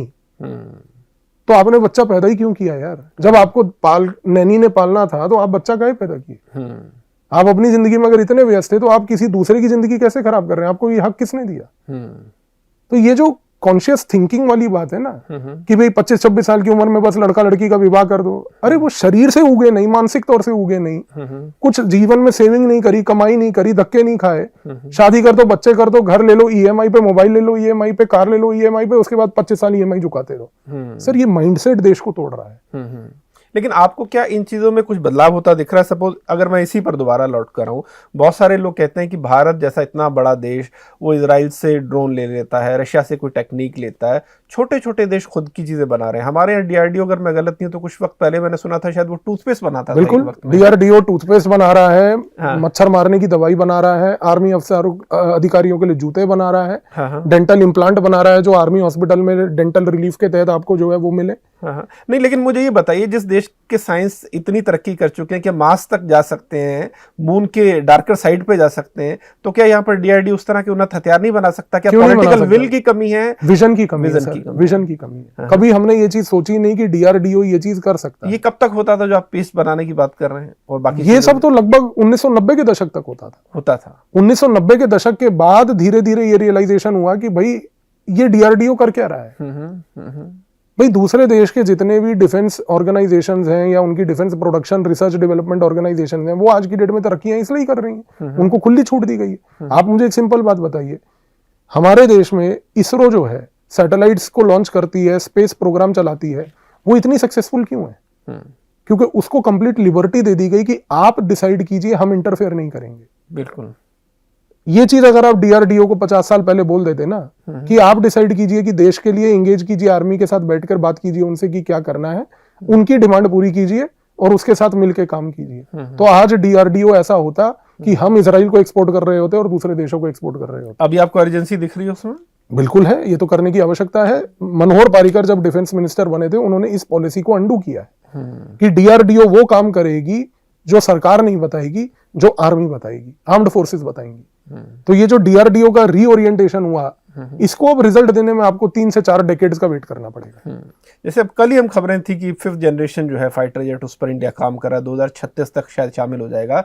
लेकिन मेरा जैसा आदमी सोचता है कि रशिया हो, यूएस हो, चाइना हो, जो ऑलरेडी जिनके पास 5th जनरेशन है, और 6th जनरेशन की भी बात चल रही है, कुछ कंट्री सीधा उस पर भी काम कर रहे हैं। अगर मैं गलत नहीं हूं तो जो यूरोपियन कंट्रीज कुछ है, उनका ग्रुप है जो ग्लोबल कॉम्बैट एयर प्रोग्राम है, जी पैक, जिसमें जापान है, यूके है, इटली है, ये भी काम कर रहे हैं 5th जनरेशन पर, ये 6th जनरेशन पर। तो आपको नहीं लग रहा कि ऐसी रेस में हम दौड़ रहे हैं जिसमें ऑलरेडी हम काफी 10-15 साल पीछे हैं? बिल्कुल है, बट वही बात है कि हमने अभी तक इस चीज को रियलाइज नहीं किया कि क्या हमारे को 5th या 6th जनरेशन एयरक्राफ्ट की रिक्वायरमेंट है, या आज की डेट में हमारे जो थ्रेट परसेप्शन है, हमारी रिक्वायरमेंट अलग है। मैं फिर आपको एक सिंपल उदाहरण देता हूं कि पाकिस्तान जैसे देश को टैकल करना है, आप कहते हैं कि नहीं अब हमारे को 5th जनरेशन एयरक्राफ्ट चाहिए, आप कहते हैं कि नहीं हमारे को F-35 लेना होगा, हमें स्टेल्थ एयरक्राफ्ट लेने होंगे, सब कुछ है। पर आप एक चीज को सोच नहीं रहे हैं जो फंडामेंटल इशू है। पाकिस्तान जिहाद कर रहा है न्यूक्लियर वेपन की आड़ में। आप अगर उस न्यूक्लियर आर्सेनल की कमांड अथॉरिटी को डिसमेंटल कर दें, उसकी जिहाद की फैक्ट्री बंद हो जाएगी, जिसके लिए आपको ना तो F-35, ना 5th जनरेशन, ना 6th जनरेशन लेना है। तो आपको काम कोवर्ट लेवल पर ज्यादा करना है। ये जो कोवर्ट लेवल का होमवर्क है, वो चीज हम कर नहीं पा रहे, क्योंकि वो चीज करने के लिए आपको अपनी कोवर्ट कैपेबिलिटी बढ़ानी पड़ेगी, और वो कोवर्ट कैपेबिलिटी तब बढ़ेगी जब उसके लिए हम सोचेंगे। पर प्रॉब्लम क्या है, वो कोवर्ट कैपेबिलिटी में काम सारा हमारा होगा। भारत की RNAW बैठ के ये चीज को सोचेगी कैसे काम करना है। अब उसको काम करना होगा इस चीज में, तो बहुत सारे नेता होंगे, बहुत सारे नेताओं के जो पाले हुए दलाल होंगे, जिनका धंधा इस चीज से चल रहा है कि भैया जेट खरीद लो, जेट का इंजन खरीद लो, इसके पंखे खरीद लो, गरारी खरीद लो, पहिया खरीद लो, वो धंधा का गेम खत्म हो जाएगा ना। मैं फिर वही बोलूंगा, घूम फिर के we are back to the same problem कि व्यापार ज्यादा मैटर करता है या देश का हित मैटर करता है। सर, पाकिस्तान जैसे देश को टैकल करने के लिए उसकी न्यूक्लियर अथॉरिटी को टारगेट कीजिए। चाइना जैसे देश को टैकल करने के लिए आपको आज की डेट में एडवांस्ड एयरक्राफ्ट और वो सब नहीं बनाना है। चाइना का वीकनेस और वल्नरेबिलिटी समझिए। चाइना की वल्नरेबिलिटी है जिनजियांग, उइगर मुस्लिम। चाइना को ये बात पता है कि जिनजियांग प्रोविंस, प्रांत जो उसका है, जहां उइगर मुसलमान रहते हैं, जिसका कल्चरल जिनोसाइड उसने किया है, अगर ये लोग रेस्टिव हो गए, रिबेल करने लग गए, तो मेरे लिए बहुत बड़ी समस्या खड़ी हो जाएगी। और जिनजियांग चाइना के लिए इसलिए मैटर नहीं करता कि वहां पर मुसलमान रहते हैं, इसलिए मैटर करता है क्योंकि जिनजियांग में लॉपनूर जगह है। लॉपनूर उसकी वो जगह है जहां पर सारी चाइना की न्यूक्लियर टेस्टिंग होती है। तो चाइना की वो वल्नरेबिलिटी है। आप उस वल्नरेबिलिटी को सोचिए कि कैसे टैकल करना है। तुर्की है, तुर्की की वल्नरेबिलिटी है। तुर्की आज की डेट में किसी से नहीं डरता, वो ड्रोन दे रहा है, ये दे रहा है, आप कहोगे कि नहीं हम इसके ड्रोन डिसमेंटल करेंगे, गलत अप्रोच है सर। तुर्की की वल्नरेबिलिटी एक शब्द है जो इसकी वजह से तुर्की रात सो नहीं पाता, वो है कुर्दिस्तान। आप क्यों नहीं इराक, सीरिया, इन सारे कुर्दिश लोगों को एकजुट करके एक कुर्दिश ब्रदरहुड क्रिएट करते? तो मैं फिर वही कह रहा हूं कि ये जो वल्नरेबिलिटी एक्सप्लॉइट करने का कार्य है कि कौन से देश की क्या वल्नरेबिलिटी, यहां पर इंटेलिजेंस काम करती है, डिफेंस नहीं। और डिफेंस जब तक दूर हो जाएगी तो बहुत सारे नेताओं का धंधा टूट जाएगा। तो ये नेता जो है ये नहीं चाहेंगे कि भैया डिफेंस जो है उसका धंधा टूटे और इंटेलिजेंस कार्य करे। ये डिफेंस और इंटेलिजेंस इक्विलिब्रियम भारत में हमेशा से डिस्टर्ब रहा है। तब कहने की यहाँ बात कैपेबिलिटी की नहीं, इंटेंट की बात। कैपेबिलिटी और इंटेंट और विजन की आप चाहते क्या है?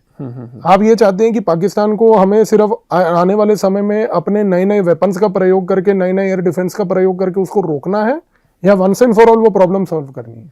क्योंकि वंस एंड फॉर ऑल वो प्रॉब्लम सॉल्वेबल है 3 साल के अंदर अंदर। क्योंकि अगर ईरान के पूरे न्यूक्लियर कैपेबिलिटी को इजराइल 3 साल में निपटा सकता है, तो पाकिस्तान जैसे देश को निपटाने के लिए केवल 3-4 साल से ज्यादा का समय नहीं लगेगा, प्रोवाइडेड ये इंटेंट विजन अगर दे दिया जाए RNAW को, वो कर दिखा सकती है। सर, RNAW 1968 में पैदा हुई, रिसर्च एंड एनालिसिस विंग जो 1968 में पैदा हुई, 3 साल के बाद 1971 में अगर वो एजेंसी एक इंडिपेंडेंट कंट्री वर्ल्ड में क्रिएट कर सकती है, तो आप ये सोचिए कि सर 50 साल में वो क्या कर सकती है। आप भरोसा तो करके देखिए उस पर। तो आपको लग रहा है उस पर भरोसा अभी भी नहीं है या है, बड़ा है? भरोसा है पर काम करने की फ्रीडम नहीं है, क्योंकि फिर वही बात है कि यहाँ पर एक लॉबी है, एक डीप स्टेट है, वेस्टेड इंटरेस्ट है जो नहीं चाहेंगे कि वो हो। एक 3 साल की मात्र संस्था अगर एक विश्व में देश पैदा कर सकती है सर, तो वो एक 50 साल पुरानी संस्था आज की डेट में, भरोसा कीजिए, वो इन जैसे देशों को 2 मिनट में खत्म कर सकती है। उसको करने दीजिए काम। यहीं पर आपने जो बात की कि 3 साल में एक देश पैदा कर सकती है, लोग तो पाकिस्तान से उम्मीद करें कि वो एक और डिलीवरी करेगा। आपको लग रहा है भारत वो डिलीवरी करवाने में नर्स का रोल अदा करेगा? फिर वही बात है कि देखिए समस्या यहाँ पर वही है कि क्या हम वो चीज चाहते हैं। क्योंकि आज वो सिंधु देश चाहो आप, या खैबर पख्तूनवा चाहो आप, या आज की डेट में बलूचिस्तान चाहो, आपके लिए हर चीज मैनेजेबल है। पर आप में क्या वो इंटेंट है करने का? क्या लग रहा है आपको इंटेंट दिख रहा है? मुझे संभव नहीं लगता। बलूच नेता तो बेचारा चिल्ला चिल्ला के टीवी पर, ट्विटर पर कहते हैं, जब इंडिया पाकिस्तान का 4 दिन का कॉन्फ्लिक्ट चल भी रहा था तब उन्होंने कहा था आप आगे बढ़ो, ये फ्रंट हम देख लेंगे। बिल्कुल ठीक है, तो आपको क्या लग रहा है? पाकिस्तान तो बहुत इल्जाम लगाता है, जाफर एक्सप्रेस हाईजैक हुई तब भी उसने भारत का नाम लिया। कल भी मैंने सुना कुछ ऑपरेशन हुए हैं बलूचिस्तान के उस एरिया में, और पाकिस्तान मीडिया क्लेम ये कर रहा है कि इंडियन एजेंट्स उन पर हमने अटैक किया। देखिए पाकिस्तान में जो ये उसकी अप्रोच और रवैया है कि कोई समस्या हो जाए और उस समस्या का ब्लेम वो भारत पे डालता है, मैं कहूंगा ये हमारे लिए अच्छा भी है। कम से कम उसको खौफ है हमारा। क्योंकि पाकिस्तान की समस्या ये है कि भाई आज बारिश हो गई, ये भारत की रौं ने कराई है, आज जो है बिजली कट गई, ये रौं ने काटी होगी। तो अच्छी बात है, अगर उनको ये डर है हमारे बारे में तो ये डर रहना चाहिए। पर बात ये है कि आप उसको इस लेवल पर लेके आइए, उस एजेंसी को, उसको एक फ्रीडम दे दीजिए। और आज की डेट में जो इस समय रॉ के जो चीफ हैं, जिनका नाम रवि सिन्हा है, वो एक हार्डकोर ऑपरेशंस वाले आदमी हैं। उनका टैलेंट यूटिलाइज कीजिए, उनका स्किल यूटिलाइज कीजिए। तो मैं वो बलूचिस्तान वाली जो बात कर रहा था, आपको क्या लग रहा है बलूचिस्तान में भारत किस तरह का रोल निभा सकता है? देखिए बलूचिस्तान में सबसे बड़ा रोल जो निभाना है वो ये है कि इस समय वहां पर आप एक इंडिपेंडेंस मूवमेंट के थ्रू उसको इंडिपेंडेंट नहीं बना सकते। अभी वो परिस्थिति नहीं है। वहां पर 2 समस्याएं थी। पहली समस्या ये थी कि पिछले लगभग 30-40 साल में बलूचिस्तान में जितने रिबेल ग्रुप्स थे वो बहुत सारे बटे हुए थे। तो एक बलूच लिबरेशन आर्मी थी, एक बलूच रिपब्लिकन आर्मी थी, एक यूनाइटेड बलूच आर्मी थी, इस तरह की। पिछले कुछ सालों में क्या हुआ है कि इन सारों को यूनाइट करके पहली बात तो एक बलोच राजी अजोई सांगर बना है। तो ये एक पहला पॉजिटिव कदम है। ठीक है, कि अब जितने भी रिबेल ग्रुप्स फाइटिंग वाले थे वो सारे एक छत्र छाया में आ गए। दूसरी बात, अब जो एक दूसरा पॉजिटिव फैक्टर ये हुआ है कि जो तरीके तालिबान पाकिस्तान है, जो पाकिस्तान तालिबान के नाम से जानी जाती है, वो अलकायदा का ऑफशूट है। वो ये चाहती है कि मैं पाकिस्तान आर्मी से बदला लूं, क्योंकि पाकिस्तान आर्मी ने अलकायदा के ओसामा बिन लादेन को मरवाने में रोल अदा किया था। तो तरीके तालिबान पाकिस्तान की तबाही चाहती है। पाकिस्तान की तबाही चाहने वाला तरीके तालिबान पाकिस्तान आज बलोच राजी अजोई सांगर के साथ हाथ जोड़ के मिल चुका है। बिल्कुल।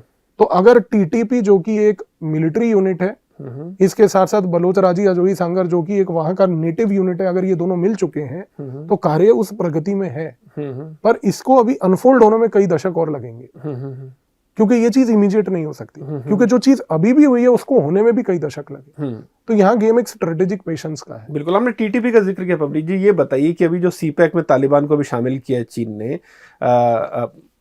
अफगानिस्तान को भी शामिल किया है, तालिबान के नेता भी वहां चीन में गए थे, तालिबान का खुद का होल्ड टीटीपी पर कितना है? क्योंकि बहुत सारे लोग इसको इस नज़र से भी देख रहे हैं कि अगर अफगानिस्तान को भी सीपैक में शामिल किया जाता है तो शायद उसके थ्रू जो टीटीपी भी पाकिस्तान में खैबर पख्तूनवा में कर रहा है या बलूचिस्तान में भी कर रहा है, तो उस पर कंट्रोल किया जा सकता है। कितना होल्ड है तालिबान का टीटीपी पर, या इसका बिल्कुल इंटेंट या पर्पज अलग है? नहीं, देखिए तालिबान और टीटीपी का एक दूसरे के ऊपर होल्ड नहीं है। एक दूसरे के साथ ऐसा है कि दोनों को एक दूसरे की जरूरत है। पहली बात, तालिबान बिना टीटीपी के ऑपरेट नहीं कर सकती, टीटीपी बिना तालिबान के ऑपरेट नहीं कर सकती। ठीक है, वो एक दूसरे की बैक है।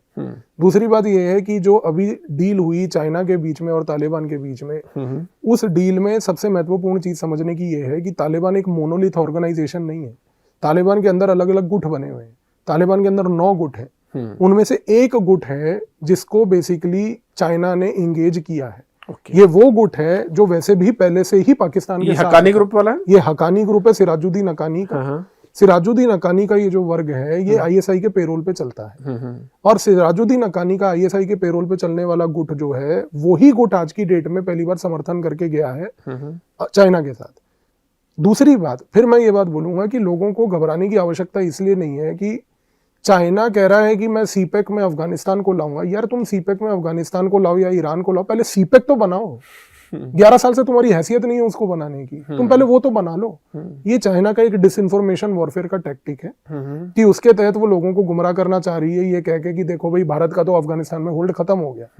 सर, भारत में तालिबान का क्या एंगेजमेंट है और भारत और तालिबान के क्या रिश्ते हैं, इसके बारे में ज्यादा चर्चा अगर हम ना करें तो वो इसलिए फायदेमंद है क्योंकि एक लाइन में अगर मैं समराइज करके ये बोलूं तो फैक्ट ये है कि तालिबान आज की डेट में वही कार्य करेगी जो भारत उससे करवाना चाहेगा, क्योंकि हमारा एक आइडियोलॉजिकल नाता है। तालिबान दियोबंदी संगठन है, दियोबंदी इस्लाम में मानता है, दियोबंदी इस्लाम का ओरिजिन दियोबंद सहारनपुर उत्तर प्रदेश में है। तालिबान के पिछले 25 सालों में कितने सीनियर लीडर्स को सीक्रेटली भारत लाकर दियोबंद के मदरसे में लाकर चर्चाएं करवाकर बातें की गई हैं, ये अनडॉक्यूमेंटेड हिस्ट्री है भारत की।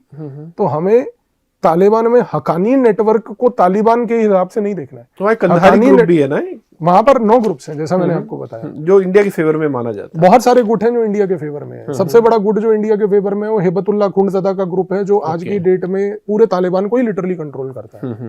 तो इसी रीजन से हकानी नेटवर्क का उनके पास जाना और हकानी नेटवर्क को देखना ये कह के कि हकानीज जो है वो तालिबान का हिस्सा है, वो गलत है। अगर आप ये कहेंगे कि हकानी तालिबान का हिस्सा है तो फिर कल को आप इसी लॉजिक से ये कहेंगे कि अलकायदा भी तालिबान का हिस्सा है। अमेरिका तो यही नजर से देखता है कि अलकायदा भी तालिबान का हिस्सा है, पर आज की डेट में आप देखिए कि अमेरिका को भी ये बात पता है कि अलकायदा तालिबान का हिस्सा नहीं है। आज की डेट में ट्रंप टावर में हिबतुल्लाह खुंडज़दा के जो मकान हैं वो मकान ट्रंप ने ही बेचे हैं उसको।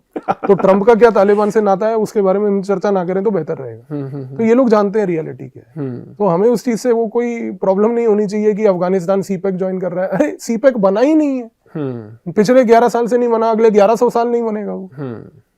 तो पहले सीपेक तो बनाओ, फिर देखेंगे अफगानिस्तान आता है। और सीपेक तो ना बनने के पीछे बड़ी वजह क्या यही है कि जो सीपेक में 500 किलोमीटर का जो बलूचिस्तान से होकर जो गुजरता है और वहां पर जो बलूच एक्टिविस्ट है BLA जो है उससे निपट नहीं पा रही है। मैंने सुना 15,000 पाकिस्तानी आर्मी के लोग वहां पर हैं। चाइना इतना परेशान होगा कि चाइना ने अपनी 4 सिक्योरिटी एजेंसीज वहां पर लगाई, वो इंटेल भी प्रोवाइड करता है पाकिस्तान को, बावजूद उसके वो कंट्रोल नहीं कर पा रहा वहां पर BLA को। क्या रीजन है पूरा ना हो पाने का? देखिए, सीपेक को पूरा ना होने का सबसे बड़ा कारण ये है कि पाकिस्तान के अवाम के अंदर एक पॉइंट जो बैठ चुका है वो ये है कि ये सीपेक बना है पाकिस्तान की मिलिट्री के लिए, पाकिस्तान की अवाम के लिए नहीं। ओके।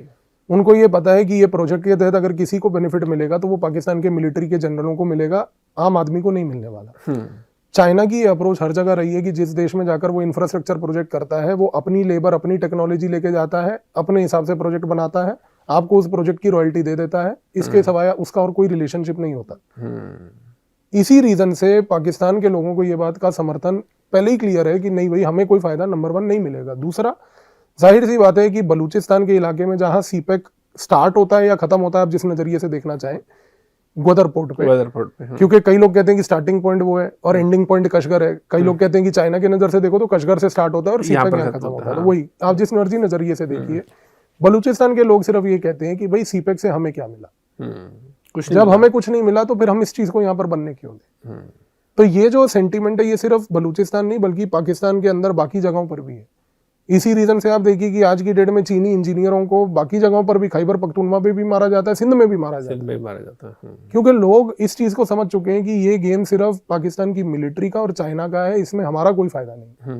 तो एक ऐसे प्रोजेक्ट में जहां लोगों का ही समर्थन नहीं है वो प्रोजेक्ट कभी मटीरियलाइज ही नहीं करेगा। आपका प्रोजेक्ट बना ही एक नेगेटिव इंटेंशन से, तो चाइना जितनी मर्जी कोशिश कर ले, अंत में विनाश उसी का होता है जो एक दुर्शक्ति लेके काम करने की गलत नीयत के साथ आता है। लेकिन आपको लग रहा है चाइना, इसी पे लास्ट सवाल पूछूं, चाइना लग तो भी रहा है कि पीछे नहीं हटने वाला, उसका $62 बिलियन के आसपास यहाँ लगा, अगर मैं गलत नहीं हूं तो, लेकिन फिर बावजूद उसके 11 सालों में कुछ हुआ नहीं। आपको लग रहा है कि अभी भी हिम्मत नहीं आ रही है लेकिन चाइना ने सीपेक को लेकर? नहीं, वो हिम्मत नहीं हारेगा। वो कोशिश ये करेगा आने वाले समय में कि जैसे उसने अफगानिस्तान का भी ये झांसा दिया कि अफगानिस्तान में सीपेक लेके जाएंगे, उसको ये नहीं समझ आ रहा है कि आप अफगानिस्तान में सीपेक लेके जाओगे, अफगानिस्तान के बगल में ईरान है, ईरान के साथ ट्रंप अभी डील कर रहा है, जैसे ही ट्रंप की डील ईरान के साथ हो गई, ईरान आपका एक अमेरिका का बेस बन जाएगा जो वैसे ही सीपेक को अफगानिस्तान में बनने नहीं देगा। तो इस कॉन्टेक्स्ट में चीन क्या उखाड़ लेगा? चीन के पास कोई रणनीति ही नहीं है इस चीज को टैकल करने की। तो इस चीज से हमें निराश नहीं होना चाहिए। मैं फिर कहूंगा कि अफगानिस्तान जो है सीपेक में जा रहा है, अफगानिस्तान नहीं जा रहा है, तालिबान नहीं जा रहा है, हकानी जा रहा है। हकानी जा रहा है, ठीक है, उसको पैसा मिला है उस चीज के लिए, वो जा रहा है, जाने दो। बिल्कुल। पवनीत जी, सारे पड़ोसियों की हमने बात कर ली, एक छोटा पड़ोसी रह गया लेकिन उसने भी नाक में दम कर रखा है, वो है बांग्लादेश। बांग्लादेश की तरफ से बहुत सारे लगातार स्टेटमेंट आ रहे हैं। कभी उनके रिटायर्ड कोई आर्मी का बंदा कुछ बोलता है कि नहीं ग्रेटर बांग्लादेश हम बना देंगे, फिर वो बारी बारी इसकी चिकन नेक की बात करते हैं। फिर भारत की तरफ से भी हेमंत बिस्वा शर्मा ने कहा कि हम तुम्हारे पास भी दो चिकन नेक हैं। क्या तरीका भारत का बांग्लादेश से डील करने का होना चाहिए? और पहली बात ये कि क्या मोहम्मद यूनुस के रहते किसी तरह से डील किया भी जा सकता है, या भारत को भी थोड़ा वेट करना चाहिए कि वहां पर कुछ चुनाव हो, कोई आदमी है उससे बात करें? क्या भी स्ट्रेटेजी? नहीं, देखिए, भारत को सबसे पहले ये चीज समझनी है कि बांग्लादेश की साइकी क्या है, उस देश की सोच और विचार क्या है। बांग्लादेश की विचारधारा हमेशा से, जब से वो बना है, वो ये रही है कि हमारे पास पॉपुलेशन ज्यादा है, लैंड कम है, इस रीजन से हमें माइग्रेट करके बाहर जाना है। हम माइग्रेट करके ऊपर ही जा सकते हैं, नीचे तो पानी है, ऊपर अगर जाएंगे तो केवल भारत ही है जहाँ जा सकते हैं। नेपाल छोटा देश है, अपॉर्चुनिटी नहीं है, भूटान में कोई अपॉर्चुनिटी नहीं है, वो कुछ नहीं कर सकते। तो बांग्लादेश के लोग आज की डेट में जब इलीगली माइग्रेट करते हैं, बाहर भारत की ओर आते हैं, तो उनको ये चीज पता है कि हम इसलिए माइग्रेट कर रहे हैं क्योंकि हमें जगह नहीं है यहाँ पर कुछ अपॉर्चुनिटी को एक्सप्लोर करने की। अब हुआ ये है कि शेख हसीना के रेजिम के दौरान, जो शेख हसीना का लंबा काल रहा बांग्लादेश में, कि एक टेक्सटाइल इंडस्ट्री का वहां पर भरपूर मात्रा में गठन हुआ और बांग्लादेश एक टेक्सटाइल पावर बन गया। बिल्कुल। बांग्लादेश और वियतनाम ने पूरे विश्व की टेक्सटाइल मार्केट को डोमिनेट कर रखा है। अब आज की डेट में मोहम्मद यूनुस के ये जिस प्रकार के भी स्टेटमेंट आ रहे हैं, इनको टैकल करने का तरीका ये नहीं है कि आप कोई स्टेटमेंट दो या आप कोई काउंटर स्टेटमेंट दो या उसका जवाब दो। आपको ये चीज बहुत टैक्टफुली हैंडल करनी है। आपको ये चीज समझनी है कि बांग्लादेश को हर्ट वहां करो जहां पे उसको दर्द सबसे ज्यादा हो और पता भी ना चले कि दर्द करके चले गए। उसका सबसे सरल तरीका ये है कि इस समय बांग्लादेश का मोहम्मद यूनुस के लीडरशिप में टेक्सटाइल सेक्टर कोलैप्स हो रखा है। क्योंकि जिस प्रकार की नीतियां उसने बनाई हैं, उसके तहत जितना बांग्लादेश में इस समय अनरेस्ट है, फैक्ट्रियां नहीं चल पा रही, काम नहीं हो पा रहा, आज की डेट में एक्सपोर्ट्स नहीं हो पा रहे, बांग्लादेश का जो व्यापारी वर्ग है वो बहुत परेशान है। भारत को सिंपल कार्य ये करना है कि आप अपने व्यापारी वर्ग को ले जाइए बांग्लादेश, उनके व्यापारी वर्ग से बात कीजिए, उनको बोलिए कि आपका धंधा बंद पड़ा है, अपनी मशीनें हमें बेच दीजिए, और वो मशीनें लेकर आप भारत को टेक्सटाइल हब बनाइए। बांग्लादेश का टेक्सटाइल सेक्टर कोलैप्स करेगा, वो लोग सड़कों पे उतरेंगे जो व्यापारी वर्ग थे, जो नेताओं को सपोर्ट करते हैं, मोहम्मद यूनुस का अंत ऑटोमेटिक हो जाएगा। तो हमें हर चीज को, फिर मैं वही कहूंगा कि वल्नरेबिलिटी आइडेंटिफाई करके प्रोसीड करना एक सबसे आवश्यक स्ट्रेटेजी है। लेकिन ऐसा लग रहा है कि उस तरफ कुछ काम हुआ भी, क्योंकि अगर मैं पिछले कुछ दिन की खबरों को सुनूं, और इससे पहले भी आप मुझे ये बताइए कि बांग्लादेश के जो भी आर्मी चीफ हैं, ये तो शेख हसीना के वक्त थे, वही हैं। तो इनका इंडिया को लेकर स्टैंड क्या है? क्योंकि जो इनमें और यूनिस के बीच में तकरार चल रही है इलेक्शन करवाने को लेकर, या जो एक कॉरिडोर बनाना चाह रहे हैं ये म्यांमार तक, रक्साई नगर में, उसका गलत नहीं हो तो उसके भी वो खिलाफ हैं, ठीक है? तो अभी इनके आपस में रिलेशन कैसे, और इंडिया का क्या रोल है उसमें? नहीं, देखिए, बांग्लादेश में यूनुस चुनाव इसलिए नहीं करवा रहे हैं, उसका सबसे बड़ा रीजन ये है कि यूनुस को ये लगता है कि जो स्टूडेंट मूवमेंट के भरोसे मैं बांग्लादेश में रेजिम चेंज करवा पाया, उसी स्टूडेंट मूवमेंट के फेवर में, उस स्टूडेंट मूवमेंट का प्रयोग करते हुए कल को मैं एक चुनावी खिलाड़ी बनना चाहता हूं। क्योंकि दिक्कत समझने की कोशिश कीजिए, मोहम्मद यूनुस अपने आप को एक आम आदमी पार्टी की तरह से देख रहा है और बांग्लादेश एक पंजाब है। क्योंकि पंजाब की पॉलिटिक्स बाइपोलर थी, या तो कांग्रेस आएगी या अकाली आएगी। लोगों को था कि यार इन दोनों के सिवाय तो कोई है ही नहीं। जब आम आदमी पार्टी तीसरा विकल्प बन के पहुंची तो सबने उसको समर्थन दिया। समर्थन का क्या सहयोग निकला वो खैर सबके सामने है। मोहम्मद यूनुस को भी ये पता है कि आज बांग्लादेश में या तो खलीदा जिया की पार्टी है या शेख हसीना की पार्टी। शेख हसीना की पार्टी पे तो उन्होंने वैसे बैन लगा इलेक्शन लगा। बट आज की डेट में फिर वो बात वही आ जाती है बांग्लादेश में घूम फिर के कि या तो 2 पार्टी होगी या फिर केवल 1 पार्टी रह जाएगी। देखिए, हम ये कह रहे हैं कि शेख हसीना की पार्टी पे बैन लगा दिया, पार्टी पे बैन लगाने से क्या फर्क पड़ता है? जो पार्टी की विचारधारा से जुड़े लोग हैं, कल को वो चुनाव जीत जाए तो पार्टी का ही जीत मानी जाएगी। बांग्लादेश में आज की डेट में मोहम्मद यूनुस अपने आप को एक आम आदमी पार्टी टाइप एक्सपेरिमेंट करना चाह रहा है। वो चाह रहा है एक थर्ड फोर्स बन के वहां पर उतरे। इसी रीजन से आप देखिए कि उसने चंद महीने पहले एक प्रपोजल दिया कि वोटिंग राइट्स का जो एज है वो 18 से कम करके आयु का 17 कर दिया जाए, जिसके लिए बहुत ऑपोजिशन आया। क्योंकि उस समय ये लगा कि यार 17 आयु होगा, मतलब 1 साल कम हो गया, यानी कि और वो स्टूडेंट आ गए जिन्होंने यूनुस का समर्थन किया। तो यूनुस के साथ समस्या सारी ये है कि यूनुस सिर्फ अपने आप को एक पॉलिटिकल प्लेयर एस्टेब्लिश करना चाहता है। वो चाहता है कि भाई आने वाले समय में मेरे को जो है चुनाव में कुछ जीत मिल जाए, या मैं वोट कटवा बन जाऊं इस तरीके से कि भाई मेरे सहयोग के बिना सरकार ही ना बने। तो यहाँ पर हमें ये नीति समझनी है। इसी रीजन से आप देखिए कि बांग्लादेश में इस समय जो दूसरी ऑल्टरनेट पार्टी है जो लड़ रही है मोहम्मद यूनुस के खिलाफ, भारत की बैकएंड लेवल पर चर्चा उससे चल रही है। क्योंकि हमें पता है मोहम्मद यूनुस का कोई भविष्य नहीं, बिल्कुल, इवेंचुअली वही आएंगे। तो वो आएंगे तो ठीक है, हमें अपनी रेड लाइंस आर्टिकुलेट करके उनको देनी है कि भाई आप आएंगे, हमें आपसे कोई समस्या नहीं, लेकिन ये पॉइंट्स के ऊपर कोई डिस्कशन नहीं होगा और कोई चेंज नहीं होगा। तो वो बैकएंड पे कार्य चल रहा है, इसमें हमें कोई घबराने की आवश्यकता नहीं है। और मोहम्मद यूनुस के पीछे यूएस का क्या रोल है? बहुत सारे लोग कहते हैं कि जब शेख हसीना गई है ना, और तब अचानक से इनको उठा के लाया गया, तब ये शायद यूएस में ही थे अगर मैं गलत नहीं तो, है ना। और उसके बाद जो अमेरिका के हित हैं, अभी जो दो चीजें चाह रहे हैं, एक सेंट मार्टिन हमने आइलैंड की बात की, और एक रखाइन जो कॉरिडोर है, वो अमेरिका का भी उसके पीछे इंटेंट है कि अगर ये कॉरिडोर बनता है तो अमेरिका की अप्रोच म्यांमार तक हो जाएगी, और म्यांमार में भी चूंकि चीन का थोड़ा सा असर है तो चीन को कंट्रोल कर पाएगा। तो क्या आप भी इस बात को मानते हैं कि मोहम्मद यूनुस के पीछे अगर बैकिंग है तो वो कहीं ना कहीं यूएस की या डीप स्टेट की उस वक्त रही थी और अभी भी है वो? देखिए, अमेरिका ने ही मोहम्मद यूनुस को इंस्टॉल किया, क्योंकि अमेरिका ने मोहम्मद यूनुस को क्रिएट किया। मोहम्मद यूनुस का जो पूरा ग्रामीण बैंक मॉडल, जिसको आज की डेट में हम जानते हैं, जिसको माइक्रो फाइनेंस कहते हैं, जो भारत भी अपनाता है और बाकी विश्व के देश भी अपनाते हैं, वो मॉडल ही अमेरिका ने ही कंसेप्चुअलाइज करवाया। कंसेप्चुअलाइज करवा के इस प्रकार से उस मॉडल को उन्होंने बांग्लादेश में अपनाया कि क्या हम सोसाइटी के उस आखिरी आदमी तक पहुंच सकते हैं इस प्रकार से कि उसकी आर्थिक मदद कर दी जाए और कल को वो व्यक्ति हमारी इस आर्थिक मदद से हमारे साथ जुड़ जाए। तो ये एक लॉन्ग टर्म प्लान लेके अमेरिका हमेशा ऑब्जर्व करती है और गेम खेलती है अपना। तो यहाँ पर भी वही चीज हुई है, वो ग्रामीण मॉडल का पूरा कंसेप्चुअलाइजेशन, उसका एग्जीक्यूशन, उस एग्जीक्यूशन के बाद उसके ऊपर नोबेल पुरस्कार मिलना, और फिर उसके बाद मोहम्मद यूनुस का क्लिंटन फाउंडेशन से जुड़ना। तो ये सारी चीजें कनेक्टेड है। तो वो अपने लॉन्ग टर्म एसेट्स इसी तरीके से क्रिएट करते हैं। और बीच में सुना इन पर कुछ करप्शन के जब इल्जाम लगे थे और इस पर शेख हसीना की सरकार कुछ एक्शन लेने वाली थी, तो अमेरिका की तरफ से प्रेशर आया था शेख हसीना पर कि अगर तुमने एक्शन लिया तो तुम्हें जो एड मिलने वाली है वो भी रुकवा देंगे। बिल्कुल, ये सब भी चीजें एड भी रुकवा देंगे, और आपके जो लोगों के वीजा है उनको वीजा का भी प्रॉब्लम हम क्रिएट करके आपके वीजास भी नहीं देंगे, आपका टेक्सटाइल ट्रेड भी रोक देंगे। तो वो हमेशा से इसी नीति पे चलते रहे। तो आपको लगता है लेकिन ये सारे जो स्टेटमेंट अभी आए हैं बांग्लादेश की तरफ से, भारत तो ऐसा लग रहा है कि अभी वो सुन रहा है। पहला स्टेटमेंट अगर मैं इनडायरेक्ट कहूं तो वो हेमंत बिस्वा शर्मा की तरफ से आया, जो लोग कह रहे हैं कि शायद भारत सरकार की तरफ ही स्टेटमेंट मान लीजिए।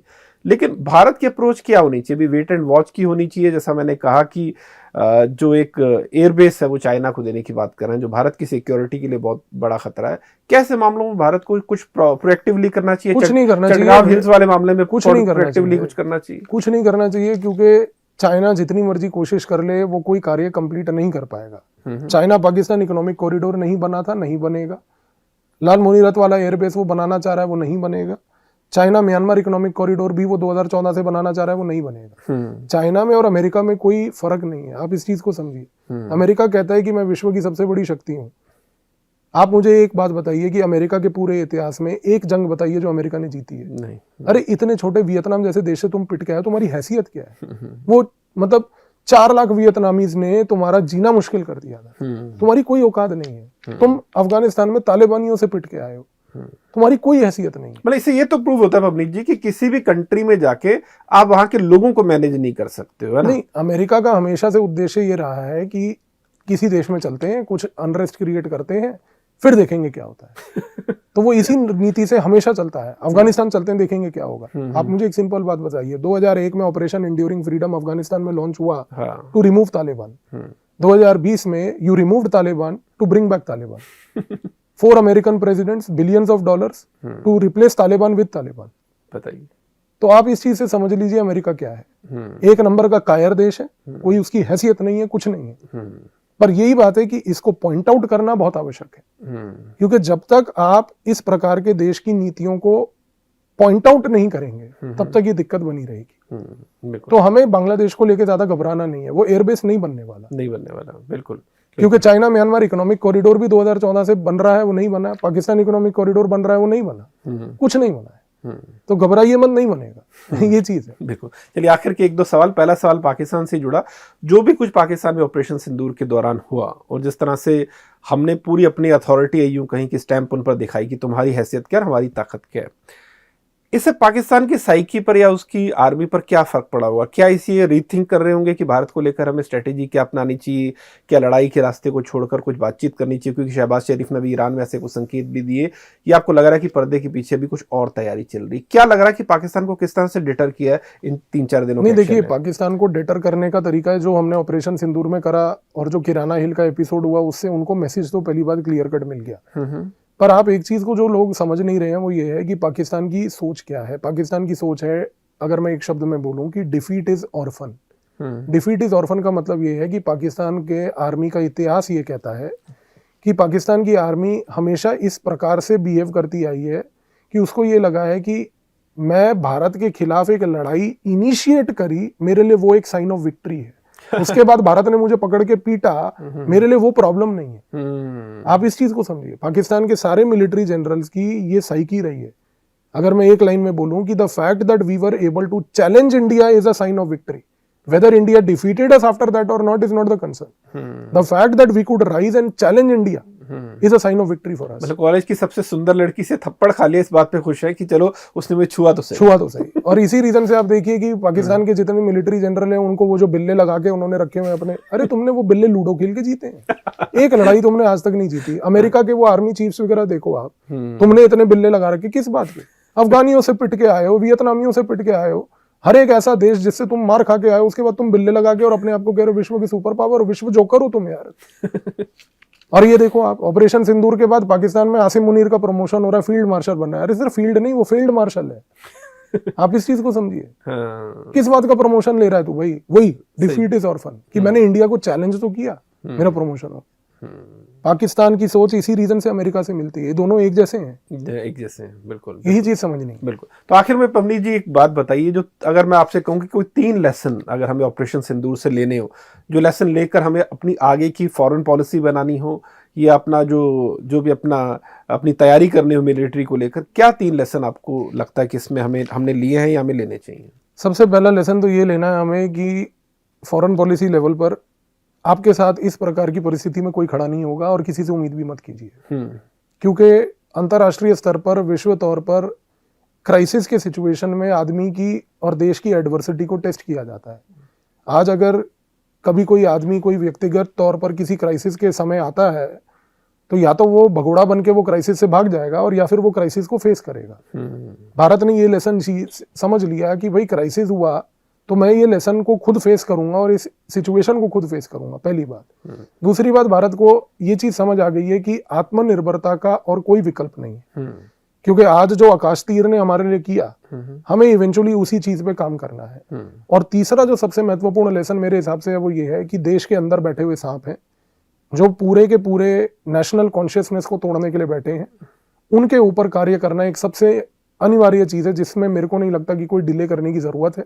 क्योंकि ये कार्य करके इन सांपों को मारना बहुत जरूरी है, जो इस मोमेंट पर देश के अंदर बैठ के देश की जनता को गुमराह कर रहे हैं, झूठे नैरेटिव्स बना रहे हैं।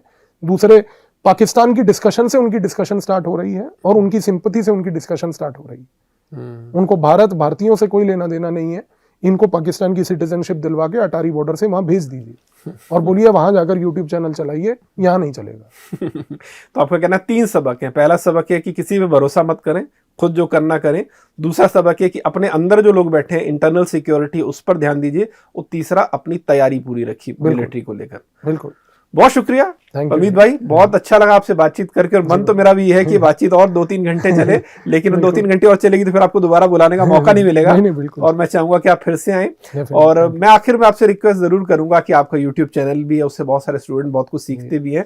प्लीज अगर आप हमारे दर्शकों को अपने यूट्यूब चैनल का बता पाए, अगर एड्रेस आप ही के नाम से है? मेरा चैनल का नाम है स्पाई गेम्स पवनीत और दूसरा चैनल का नाम है पवनीत सिंह यूपीएससी। तो यूपीएससी वाले चैनल पे ज्यादातर मतलब यूपीएससी की तैयारी और देश के नागरिकों को जो एक नॉलेज की आवश्यकता है, जो हमने चर्चा भी करी आज की डेट में कि एक सोच जो बदलनी है लोगों की, उसके रिलेटेड चर्चा होती है। और जो जियोपॉलिटिकल करंट अफेयर्स हैं वो स्पाई गेम्स पवनीत पे आते हैं। बिल्कुल। तो जो भी बच्चे सुन रहे हैं, जो भी सुन रहे हैं, जिनको पवनीत जी की सारी बातें बड़ी अच्छी लगी, तो प्लीज इनके चैनल पर भी जरूर जाइएगा। और पर्सनली, जैसे मैंने शुरू में कहा कि मैंने इनके कुछ वीडियोस देखे और फैन हो गया आपका सर। तो पवनीत भाई, बहुत अच्छा लगा आपसे बातचीत करके, और फिर आपसे मुलाकात करते रहेंगे, बातचीत करते रहेंगे। बहुत बहुत धन्यवाद आपका। Thank you so much. तो आज की बातचीत में इतना ही। नमस्कार।